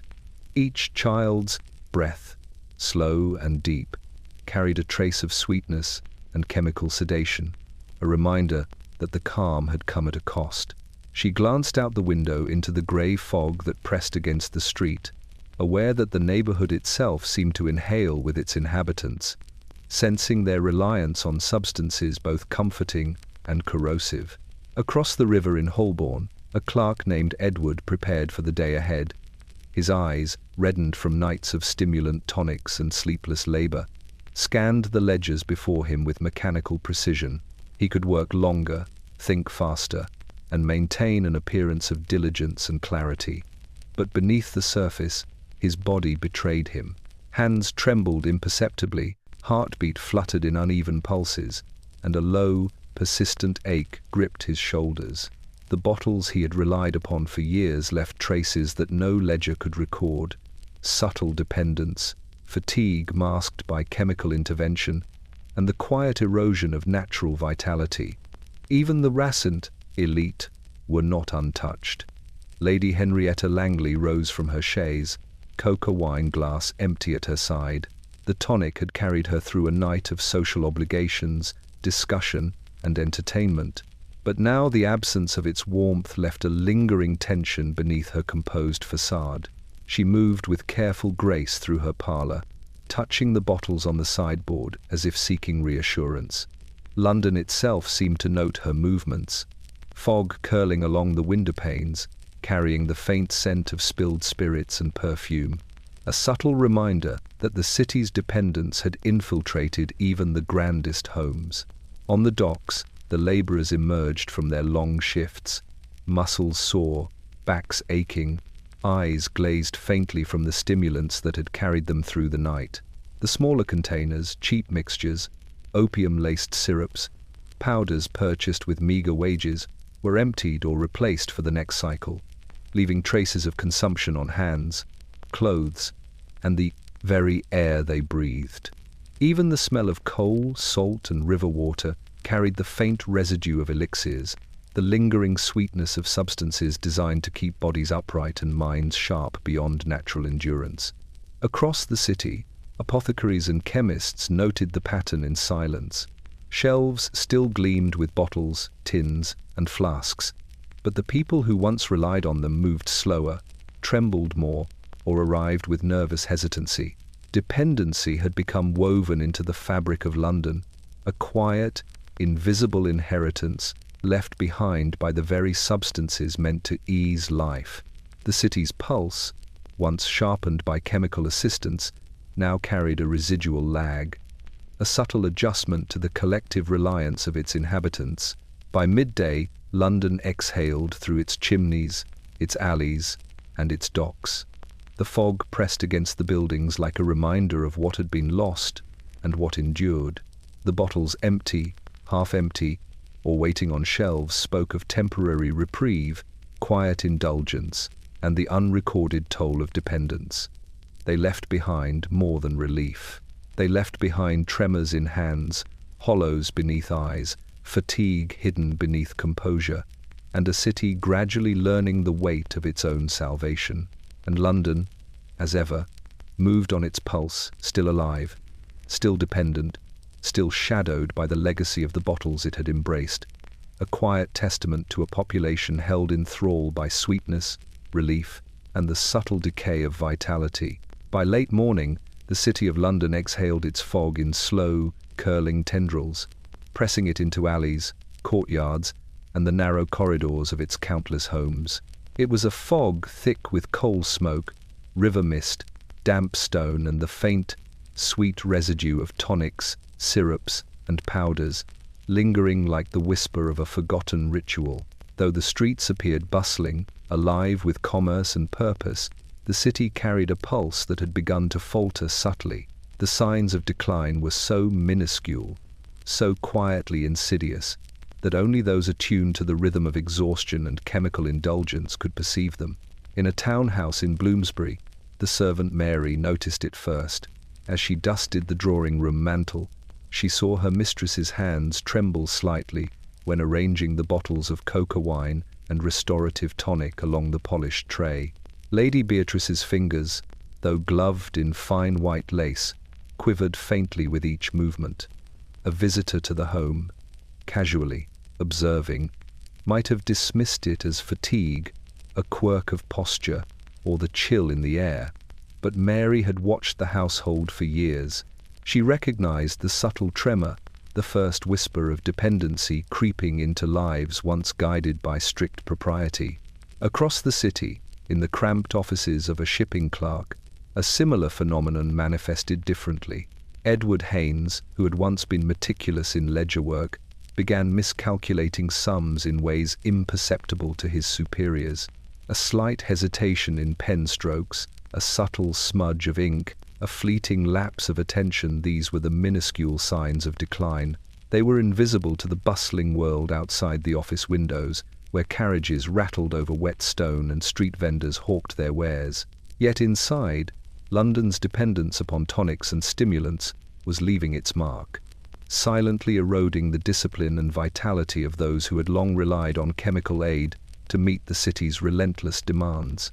In Whitechapel, mothers administering opium syrups to infants observed a different kind of subtle decay. Children slept, yes, but their breathing patterns occasionally faltered, their limbs slackened in moments that would have seemed negligible to the untrained eye. The mothers, accustomed to relying on the syrup to ease the exhausting night, sometimes noticed these brief pauses and felt a flicker of unease, yet they continued, balancing relief against the ever-present pressures of survival, of labor, of the unforgiving demands of life in the city's darker quarters. London's pulse, in these neighborhoods, was guided by necessity and chemical sedation alike, the two entwined in a fragile, imperceptible dance. Even the chemists and apothecaries who supplied the city could detect the faintest tremors of decline. They noticed hands that shook slightly while measuring doses, faces pale beneath the bright gaslight, voices a touch higher, words slightly slurred. The city itself seemed to sigh through these observations, a subtle acknowledgement that its reliance on tonics, cordials, and powders carried consequences that could not be immediately measured, yet were persistent, inexorable. By dusk, the minuscule signs had accumulated across London. Clerks' attention wavered, children's sleep became unnaturally heavy, laborers' coordination faltered, and the elite moved through their drawing rooms with a slight stiffness, gestures softened by chemical mediation. Even as life continued, shops opened, carts rattled across the cobbles, voices carried above the fog, the invisible weight of dependence pressed down on the city's spine.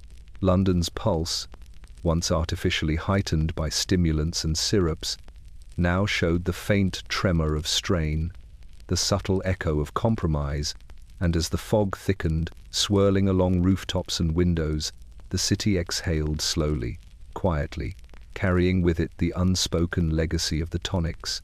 The minuscule signs of decline were everywhere, delicate yet undeniable, forming a lattice beneath the surface of daily life, a web of dependency, of quiet exhaustion, and of the subtle, creeping decay that London could no longer ignore.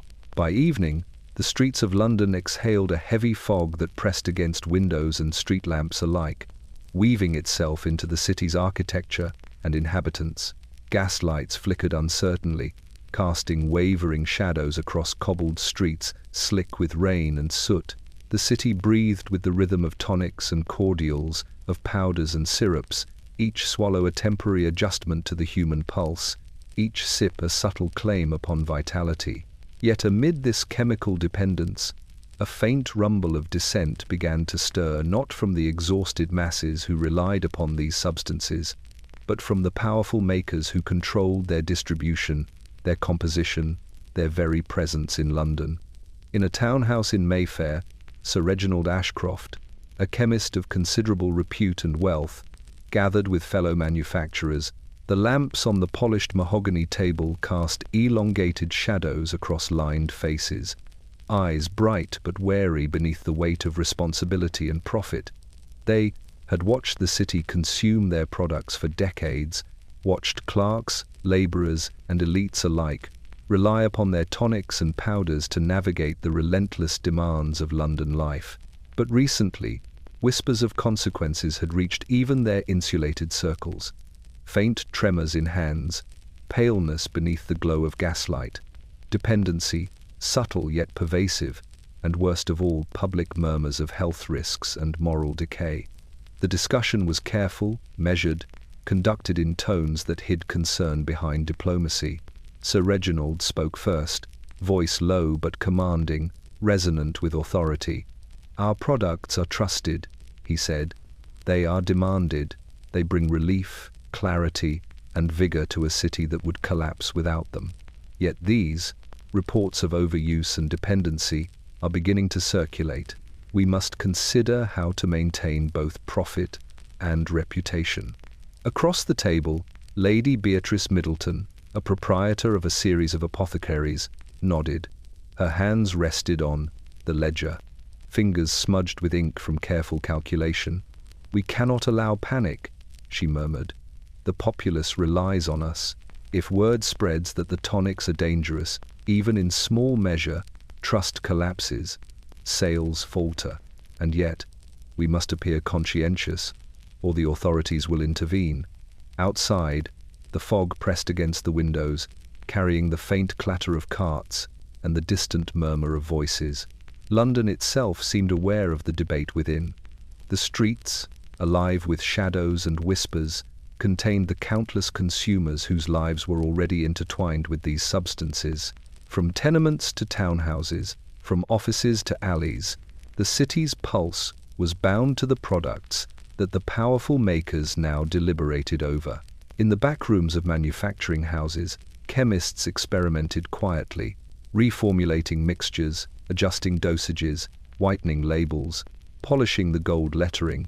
Publicity sheets were drafted, emphasizing care, moderation, and the scientific validation of efficacy. Advertisements promised restoration and vitality, carefully omitting the creeping dependency that had begun to ripple through every household and office. It was a delicate dance, a balancing act between maintaining authority, preserving profits, and curbing the faint stirrings of criticism from physicians, journalists, and the occasionally observant mother. Meanwhile, across the city, consumers remained unaware of the debate. Clerks, labourers, mothers, children, and the elite alike continued to consume tonics and syrups, their veins threaded with stimulant and opiate alike. Dependence persisted, subtle yet unrelenting, each swallow reinforcing the invisible structure that the makers had built. And London, omniscient and ever watchful, carried its collective burden through fog, gaslight, and rain, sensing both the unseen influence of the makers and the mounting consequence in every trembling hand, every reddened eye, and every faint heartbeat that lingered too long in exhaustion. By midnight, the powerful makers had agreed on carefully worded statements, subtle adjustments in formulation, and strategic publicity, all designed to preserve authority and profit while curbing scrutiny. Yet even as they strategized, London continued to pulse in rhythm with its dependence, quiet, persistent, and inexorably entwined with the bottles, powders, and syrups that had defined the city's nights for decades. The tension between control and consequence hummed beneath the fog, a reminder that even power could not halt the slow, creeping decay already written in the veins of the city. In the narrow alleys and dimly lit homes of London, the fog pressed heavy against brick walls, curling in through cracks and unlatched windows as though seeking the warmth of human flesh. The gas lamps along the streets flickered weakly, their glow refracted in puddles, their light faint against the pervasive grey. Within these confines, the city's youngest inhabitants moved slowly, almost imperceptibly, through lives shaped by necessity, poverty, and the invisible hand of chemical dependence. Children who had once been lively, quick, and bright now bore the weight of syrup and tonic, cordials and powders. Their small bodies softened into fragile forms, their movements measured as if in response to some invisible restraint. In a tenement on Whitechapel Road, little Samuel crouched beside a wooden basin, his small hands trembling as he clutched a spoon. His mother had poured him a teaspoon of opium-laced syrup before bedtime, and though the room had fallen silent, though the other children slept more soundly than was natural, Samuel had grown thin. His limbs, once plump and resilient, now appeared delicate, sinews taut beneath pale skin. His chest rose and fell with shallow breaths, the effect of chemical sedation, softening both body and spirit. The warmth of the syrup carried him into a quiet sleep, yet London itself seemed to recognize the cost. Energy borrowed and never repaid, vitality stolen slowly, imperceptibly, until it became absence. Across the city, in a modest boarding house near Clerkenwell, another child, Margaret, lay in her small cot, the faint scent of laudanum lingering in the air. Her mother, exhausted from the demands of daily labor, had relied on the syrup to ease the child's persistent distress. The crying that had once rent the thin walls and rattled the floorboards. Now the child's eyes were duller, movements less certain, the natural curiosity of childhood subdued. The tonic had silenced her tears, calmed her nerves, yet it had also stolen the subtle energy that had once fueled her play. London's pulse, carried in the tiny lungs of its young, was subtly altered, its rhythm dictated by the persistent administration of chemical comfort. In wealthier neighborhoods, the effect was more delicate, more hidden beneath elegance and propriety. Children drank cordials sweetened with opium or coca extracts, administered in measured sips by attentive nannies. They slept peacefully, quietly, through the long hours of morning and afternoon. Yet beneath the porcelain calm, their limbs lacked the vigor of unaltered youth, their cheeks a touch paler, their gazes drifting with a subtle detachment. Parents noted their composure with satisfaction, unaware that the very relief they had sought had left traces of dependency, shaping the minds and bodies of a generation raised in the soft haze of chemical sedation. Even the schools bore witness. Teachers observed pupils who were quieter than usual, their responses slower, their tension easily captured yet fleeting. Some children moved with a deliberate heaviness, as though every step carried invisible weight. The tonic-laden households had sent them into classrooms partially awake, their energy mediated by elixirs that smoothed agitation but dulled natural vitality. London's fog seemed to follow them into corridors and playgrounds, pressing against windows and doors, carrying with it the scent of the city's chemical inheritance. By evening, the city had settled into its quiet rhythm. Children, thin and pale, slept in beds that smelled faintly of syrup and candle smoke. The streets were emptying, fog curling thicker around the gas lamps, pressing into the cracks and hollows of brickwork. Parents exhaled, unaware of the cost, while London exhaled with them, its pulse slow and deliberate, carrying the residue of dependence in the very bones of its youngest citizens. Every bottle, every spoonful, every vial had left its mark, shaping a generation, threading chemical influence into the hidden arteries of the city, leaving behind a quiet, insidious decay that would persist long after the morning lamps flickered to life. By late afternoon, London's fog had thickened into a living presence, curling around chimney stacks, pressing against the stone faces of the city, and seeping into the smallest cracks of tenements, parlor windows, and apothecary shelves alike. Gas lamps flickered faintly, casting uneven halos on the wet cobblestones, while merchants and street vendors continued their trade with murmured urgency. Yet beneath this familiar rhythm, a subtle shift was underway. Whispers had begun, tentative and scattered at first, rippling through the city like a breeze stirring dead leaves. London's citizens, long entranced by the promise of tonics, syrups and powders, were beginning to notice the cost of their indulgence. Public opinion, quiet and hesitant, was beginning to turn. In the offices of the Morning Chronicle, a journalist named Edwin Marsh carefully drafted his article. He had spent weeks observing the city, tracing the subtle tremors of fatigue, dependence, and decay. Children, once lively, were sleeping unnaturally. Clerks moved with a mechanical precision fueled by stimulant tonics. Mothers administered syrups that quieted crying but dulled vitality. Edwin's pen hovered over the page as he wrote of the hidden toll. Tremors in hands, reddened eyes, fatigue masked beneath chemical vigor. He described the faintest glimmers of dependence, the quiet but persistent erosion of natural rhythm in London's inhabitants. Each word was measured, deliberate, written with care to ensure that the message would reach readers without immediate backlash. Across the city, in a townhouse on Pall Mall, Lady Eleanor observed her own household. Servants whispered behind their hands about children asleep far too deeply, mothers shaky in their ministrations, fathers unnaturally alert after glasses of tonic. Even the elite were not untouched. Laughter carried a subtle edge of mania. Conversation flowed too quickly, and gestures were slightly exaggerated. Lady Eleanor frowned, realizing that the remedies that had once seemed harmless cordials, nerve powders, coca-infused wines, were now creating a city increasingly aware of its own fragility. In Whitechapel, mothers gathered in small clusters outside chemists' shops, their children slung in arms or tucked in shawls. Conversation, hushed but fervent, focused on the effects of the tonics they had relied upon. A mother spoke of her infant who slept through entire nights yet awoke pale, listless, trembling. Another whispered of a neighbor whose children had begun to stumble, hands weak, voices soft, minds dulled by repeated doses. Slowly, the realization spread. What had been administered for comfort and survival was now shaping the next generation in subtle, insidious ways.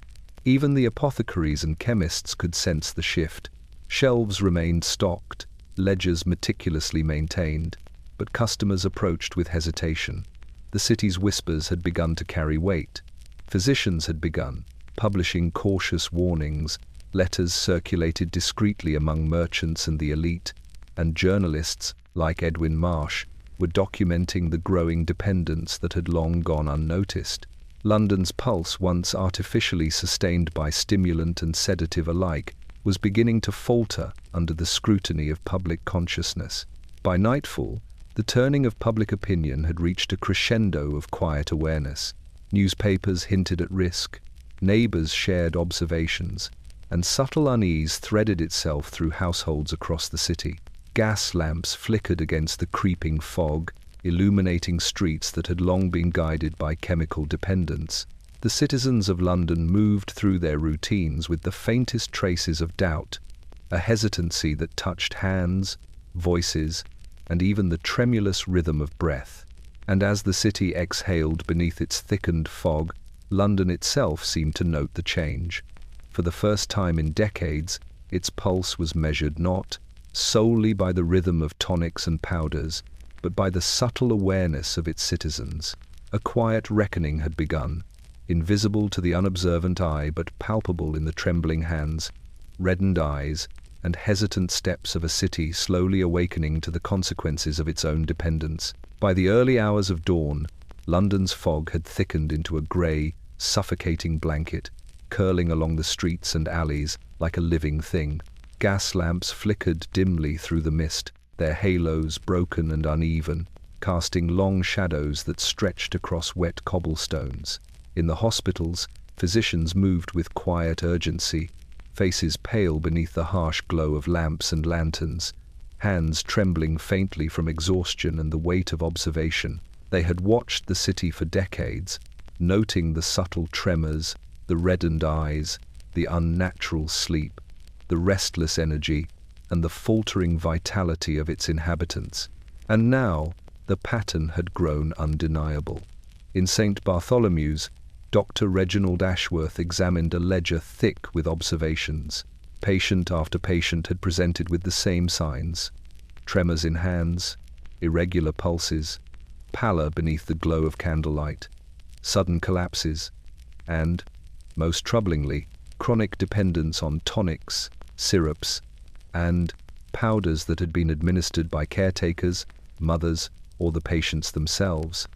Ashworth's fingers traced the columns carefully, noting the frequency, the dosage, the social class of each patient. The numbers were rising, the city was teetering, and the doctors knew it.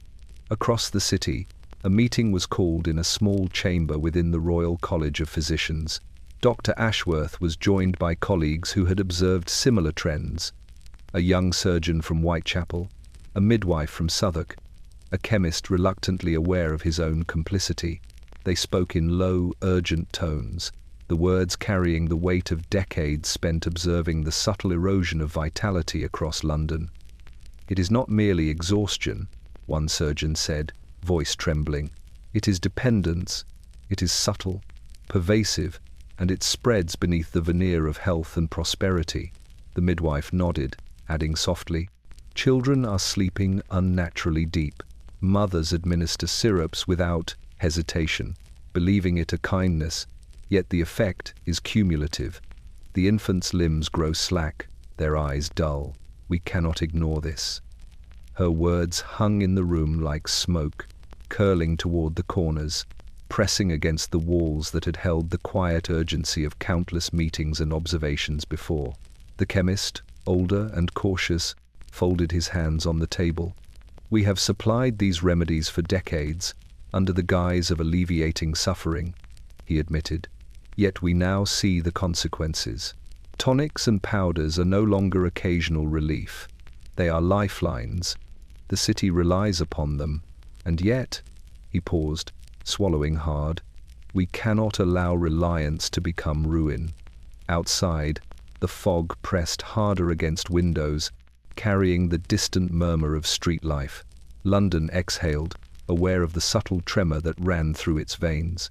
The city's pulse, once artificially heightened by tonics and cordials, had begun to falter, mirroring the hesitancy in the voices of those sworn to protect health. By noon, a consensus had begun to form among the doctors. Reform was necessary. Guidelines for dosing, careful monitoring, public advisories, and the reduction of easily obtainable elixirs would be proposed. Yet they all knew the difficulty inherent in enforcement. The city's dependence ran deep, threading through households, offices, and workshops alike. Resistance would be subtle, hesitant, yet persistent. Families would cling to comfort. Laborers would cling to energy. Children would continue to sleep too deeply. London's fog thickened in anticipation, pressing closer to the hospitals and homes where its citizens moved through lives guided by chemical support. The doctors, aware of the enormity of the challenge, recorded observations meticulously, strategized cautiously, and issued warnings quietly. The city, ever observant, seemed to listen. It understood the tension, the unspoken struggle between necessity and caution, indulgence and health. By evening, the proposals for reform began to circulate among colleagues and the city's elite, whispered in private homes and behind the counters of apothecaries. London exhaled slowly beneath the fog, aware that the pulse of its people, once dependent on tonics and powders, might finally begin to adjust. Yet the city also understood the subtle truth. Reform, like the tonics themselves, would not act instantaneously. Change would be gradual, imperceptible, and fraught with resistance. The doctors demanded reform. London listened, and the city waited, suspended between chemical dependence and the faint glimmer of a sober, natural rhythm, aware that the consequences of decades of indulgence could not be undone in a single night. By the time the fog thickened into a near-solid haze, curling around the chimneys and pressing against windows like the soft hands of a ghost, London had already consumed decades of chemical indulgence. Tonics, syrups, and powders had threaded themselves through the city's veins, carried in pockets, cupboards, and cradles alike. They were instruments of relief, of vitality, of temporary clarity, and simultaneously agents of slow, pervasive decay. And now, after countless observations by physicians, midwives, and concerned citizens, the authorities had finally begun to act. Yet, as ever, the laws arrived too late. In Westminster, drafts of legislation were debated behind heavy doors, in chambers thick with the scent of paper, wax, and the faint acrid tang of coal smoke that drifted through the windows. Parliamentarians, their faces etched with concern yet softened by detachment, considered the warnings that had filtered through from hospitals, chemists, and journalists. Tonics, laced with coca, syrups infused with opium, powders promising alertness and calm, they were widespread, accepted, and deeply relied upon. The laws proposed measured doses, labeling requirements, and limitations on sale. They spoke of regulation rather than prohibition, of caution rather than oversight. But the city had already consumed its share, the dependents buried deep, invisible to those who drafted decrees in the quiet safety of their chambers. In the narrow streets of Whitechapel, mothers measured syrups for their children as they had done for years, unaware that a law, however well-intentioned, would soon mandate limits and labeling. Their infants, pale and soft-limbed, slept deeply, soothed into unnatural stillness by doses administered night after night. Outside, fog pressed against window panes, carrying the faintly sweet aroma of opium and alcohol into the alleys. The city itself exhaled slowly, pressing against the windows, pressing against the people who relied upon relief, who had built lives upon the rhythm of chemical assistance. In wealthier districts, the effect was more subtle, but no less entrenched. Gentlemen sipped coca wine in drawing rooms, their movements precise, their gestures animated, their pulses quickened. Ladies measured tonics to steady nerves and brighten spirits. Children in these households were lulled into calm, eyes glimmering faintly in the lamplight, limbs soft beneath the warmth of opiates. The laws, arriving with the precision of bureaucratic measure, could not reverse decades of habitual reliance. The bottles, polished and gleaming, remained within reach, the habits invisible, the consequences quietly entrenched. At apothecaries, chemists noted the legislation with professional interest. Ledgers remained accurate, shelves remained stocked, and sales continued under new regulations. Some adjusted doses, others relabeled bottles with meticulous care, yet the city's pulse had already synchronized with these substances.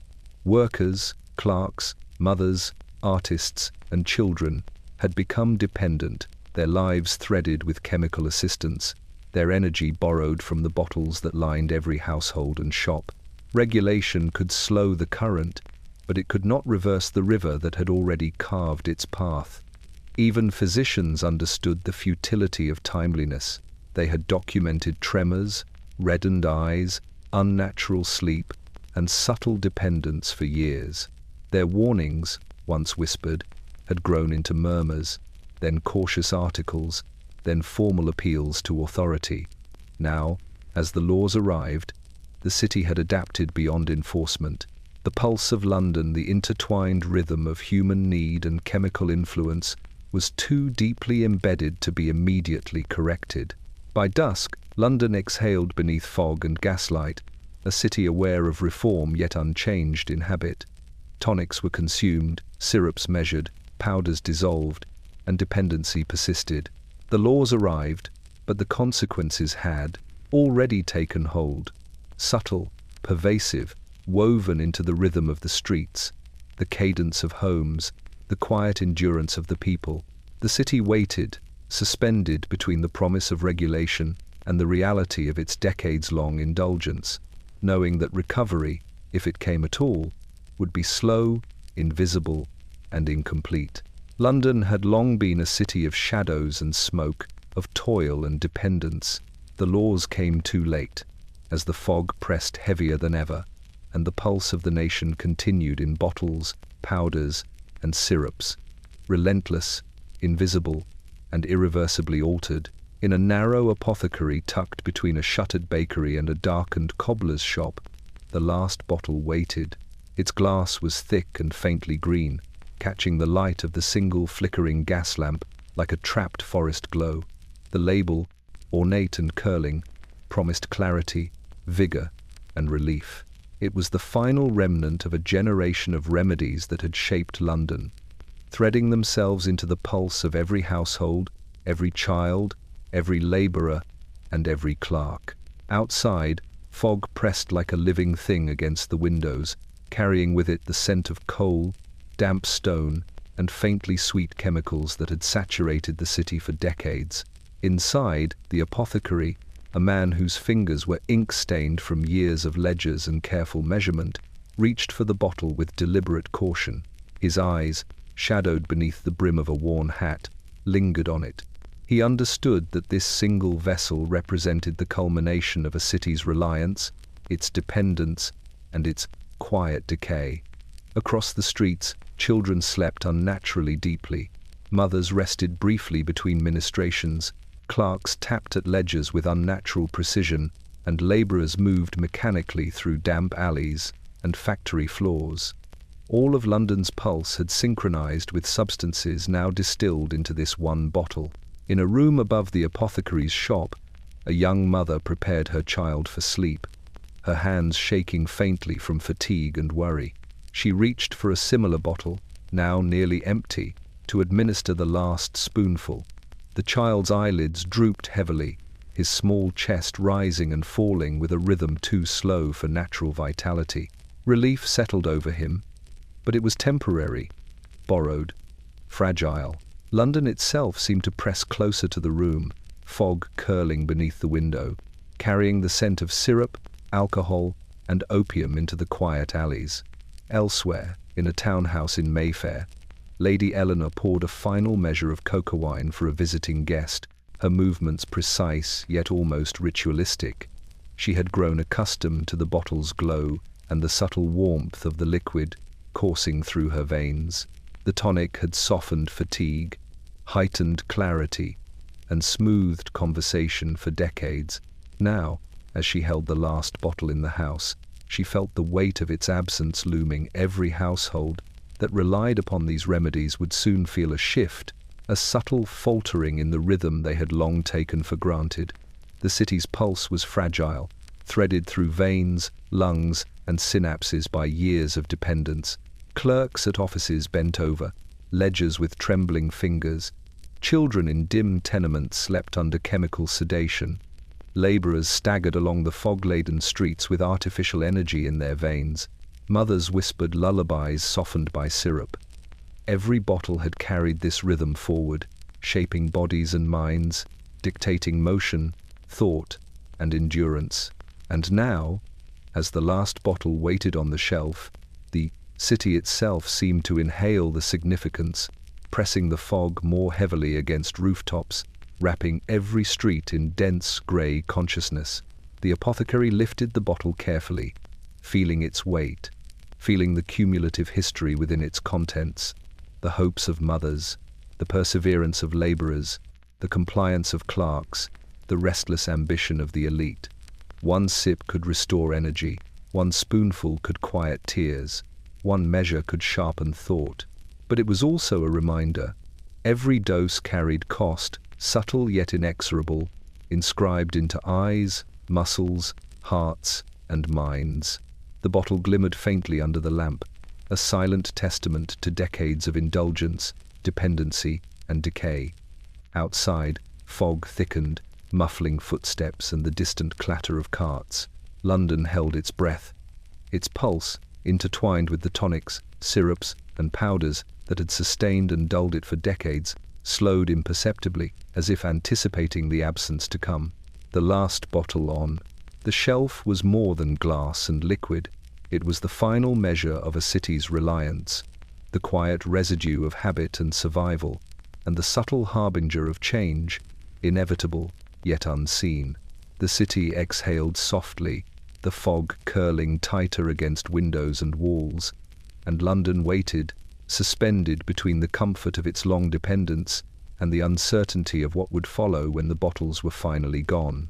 The fog hung low and oppressive over London, pressing its damp fingers into every crevice of brick and stone, curling through alleyways, crawling beneath doors, and winding itself around chimney stacks like a slow, deliberate spectre. The gas lamps struggled against it, flickering uncertainly, casting halos that shivered over cobblestones, slick with soot and rain. In the city's tenements, drawing rooms, workshops, and boarding houses, an imperceptible shift had begun, a quiet withdrawal, a subtle slowing of the pulse that had long been sustained by tonics, syrups, and powders. London itself seemed to inhale and hold its breath, sensing the first tremors of absence in a rhythm it had long relied upon. In a cramped home off Whitechapel Road, a mother moved quietly through her room, carrying a child who had grown dependent on opium-laced syrup. The small bottle, once half full, now lay empty beside the bed. The child slept heavily, unnaturally, his breaths shallow and measured, the faint tremor of withdrawal beginning to press through his tiny frame. The mother, exhausted and anxious, watched carefully, aware that the comfort she had relied upon for years had begun to waver. Each inhale of the fog that pressed through the cracked window seemed to carry both warning and inevitability.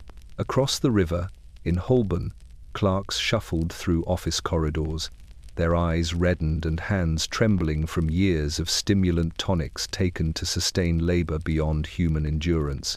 The absence of an early dose left them sluggish, attention fragmented, the once crisp precision of thought now hazy. Ledgers remained open, ink smudged by fingers that moved uncertainly. The artificial vigor that had once driven the city's commerce faltered, leaving subtle gaps in motion, in rhythm, in the careful dance of productivity that had long defined London's elite offices. Even in the opulent drawing rooms of Mayfair, the quiet withdrawal was evident, though obscured by elegance. Gentlemen's hands shook faintly over glasses of cocoa wine that had been left untouched for hours. Ladies moved with a softer, slower grace, their nerves less sharp than the tonics had promised. Children who had been lulled into sleep by sweet cordials now stirred uneasily, eyelids flickering in a sleep that no longer carried the deep sedation of habit. London's pulse, once artificially elevated, began to wobble, subtle yet undeniable, threaded through veins, thoughts, and the invisible rhythm of countless households. Apothecaries and chemists, who had for decades supplied the city's dependents, observed the quiet with measured unease. Shelves were still stocked, bottles glimmering under flickering lamplight. But the demand had shifted. Patrons arrived later, hands clutching coins more cautiously, eyes lingering longer on the shelves. Even the smallest absence, a delayed dose, a missed vial, was now enough to ripple through the routines of households, offices, and workshops alike. London's reliance on chemical intervention had reached a point where the first falterings were visible, subtle yet cumulative, threading their way into the city's collective consciousness. Outside, fog pressed closer, swallowing rooftops and lamp glow alike. The streets, once animated by artificial energy, now echoed with softer footsteps, tentative and measured. Carriages rattled slowly over cobbles. Children peered from windows, blinking against the dim light. Muscles slack from nights spent under chemical sedation. Even the laborers on the docks moved with a careful, deliberate rhythm, mindful of exhaustion no longer masked by elixirs. By midnight, London had entered a state of quiet recalibration. The withdrawal was subtle, imperceptible to those who did not watch closely, yet it touched every household, every office, every alley. Tonics, syrups, and powders remained, but their absence, however partial, had begun to assert itself. The city exhaled slowly beneath the fog, the pulse of dependence slackening just enough to hint at vulnerability. Decades of artificial sustenance had left marks, subtle and pervasive, threading through veins, bones, and consciousness alike. And so the city waited, suspended between the ease of chemical support and the inexorable consequences of its quiet withdrawal. London had learned, at last, that borrowed vitality could sustain only so long, and that beneath every calm breath and every softened tremor lay the whisper of decay, the slow reclamation of balance, and the delicate, inevitable reckoning of a nation long dependent. By midnight, London lay in a fog so thick it seemed to press its damp weight into every corner of the city, into the tiniest cracks of brick and mortar, into the folds of curtains and the seams of worn coats. Gas lamps burned unevenly, their flames trembling against the haze, casting halos that shivered across cobblestones slick with coal, dust and rain. In homes, workshops, hospitals and parlor rooms alike, bottles glimmered faintly under lamplight, remnants of decades-long reliance on tonics, syrups and powders. Their contents had promised clarity, vigor, comfort and rest, but they had also exacted a subtle, pervasive toll. And now, as the city exhaled through fog and chimney smoke, the full weight of what these bottles had left behind became apparent. In a tenement along Whitechapel Road, a mother watched her child sleep. The infant's small chest rose and fell with unnaturally steady rhythm, eyelids heavy beneath the faint flush of opium-laced syrup. Relief had been achieved, but at a cost. Limbs that had once been lively now rested slack against the coarse linen, and the faint tremor in tiny fingers hinted at dependence that had silently grown over months and years. The mother's own hands shook, her breath caught between relief and dread, as she realized the quiet power of the bottle in her household, its ability to grant temporary calm, to steal fatigue, to deliver sleep, but also to impose an invisible, creeping debt. Across the city, in a townhouse in Mayfair, the last remnants of a once bright bottle of coca wine glinted on a sideboard.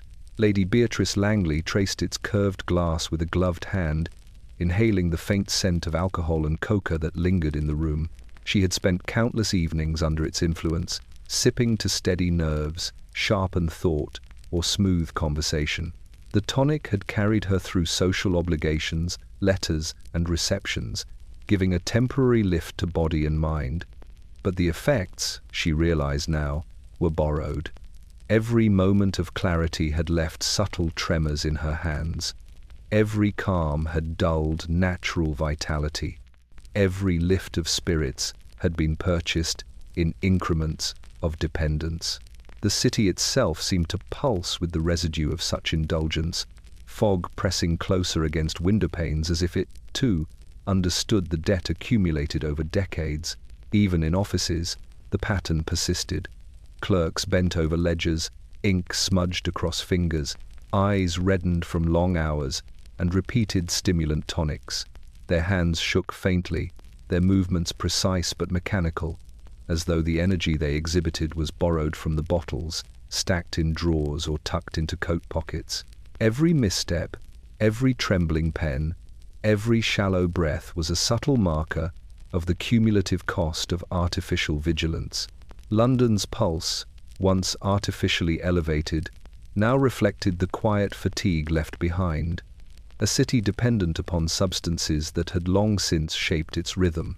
Apothecaries and chemists who had supplied these bottles for decades observed quietly. Shelves glimmered with unused or half-empty vials, labels curling at the edges.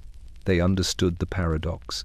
Their products had granted relief, preserved life and labor, soothed exhaustion, and temporarily sharpened thought. But the residue, imperceptible to the casual observer, had etched itself into London's body and mind. Children slept too deeply. Adults trembled beneath composure. Laborers carried fatigue softened but unrelieved. And the elite moved through their rituals with energy borrowed, not inherent. Outside, the fog pressed heavier, curling around rooftops, streets, and alleys. London exhaled slowly, a city aware of its own dependence, aware of the delicate, invisible threads woven through its households, workshops, and hospitals. The bottles left behind more than empty glass. They left tremors in hands, hollows beneath eyes, fatigue softened but unhealed, and a city whose pulse had been shaped, artificially sustained, and subtly eroded by the very substances meant to preserve it. London had learned, at last, what the bottles left behind. Not merely relief, not merely calm or clarity, but a quiet, pervasive trace, a shadow threading itself through generations, through streets and homes, through body and mind. And in the gaslit fog and quiet alleys, the city exhaled once more, carrying the residue of dependence, the weight of habit, and the subtle, inexorable decay that had been building, sip by sip, swallow by swallow, over decades.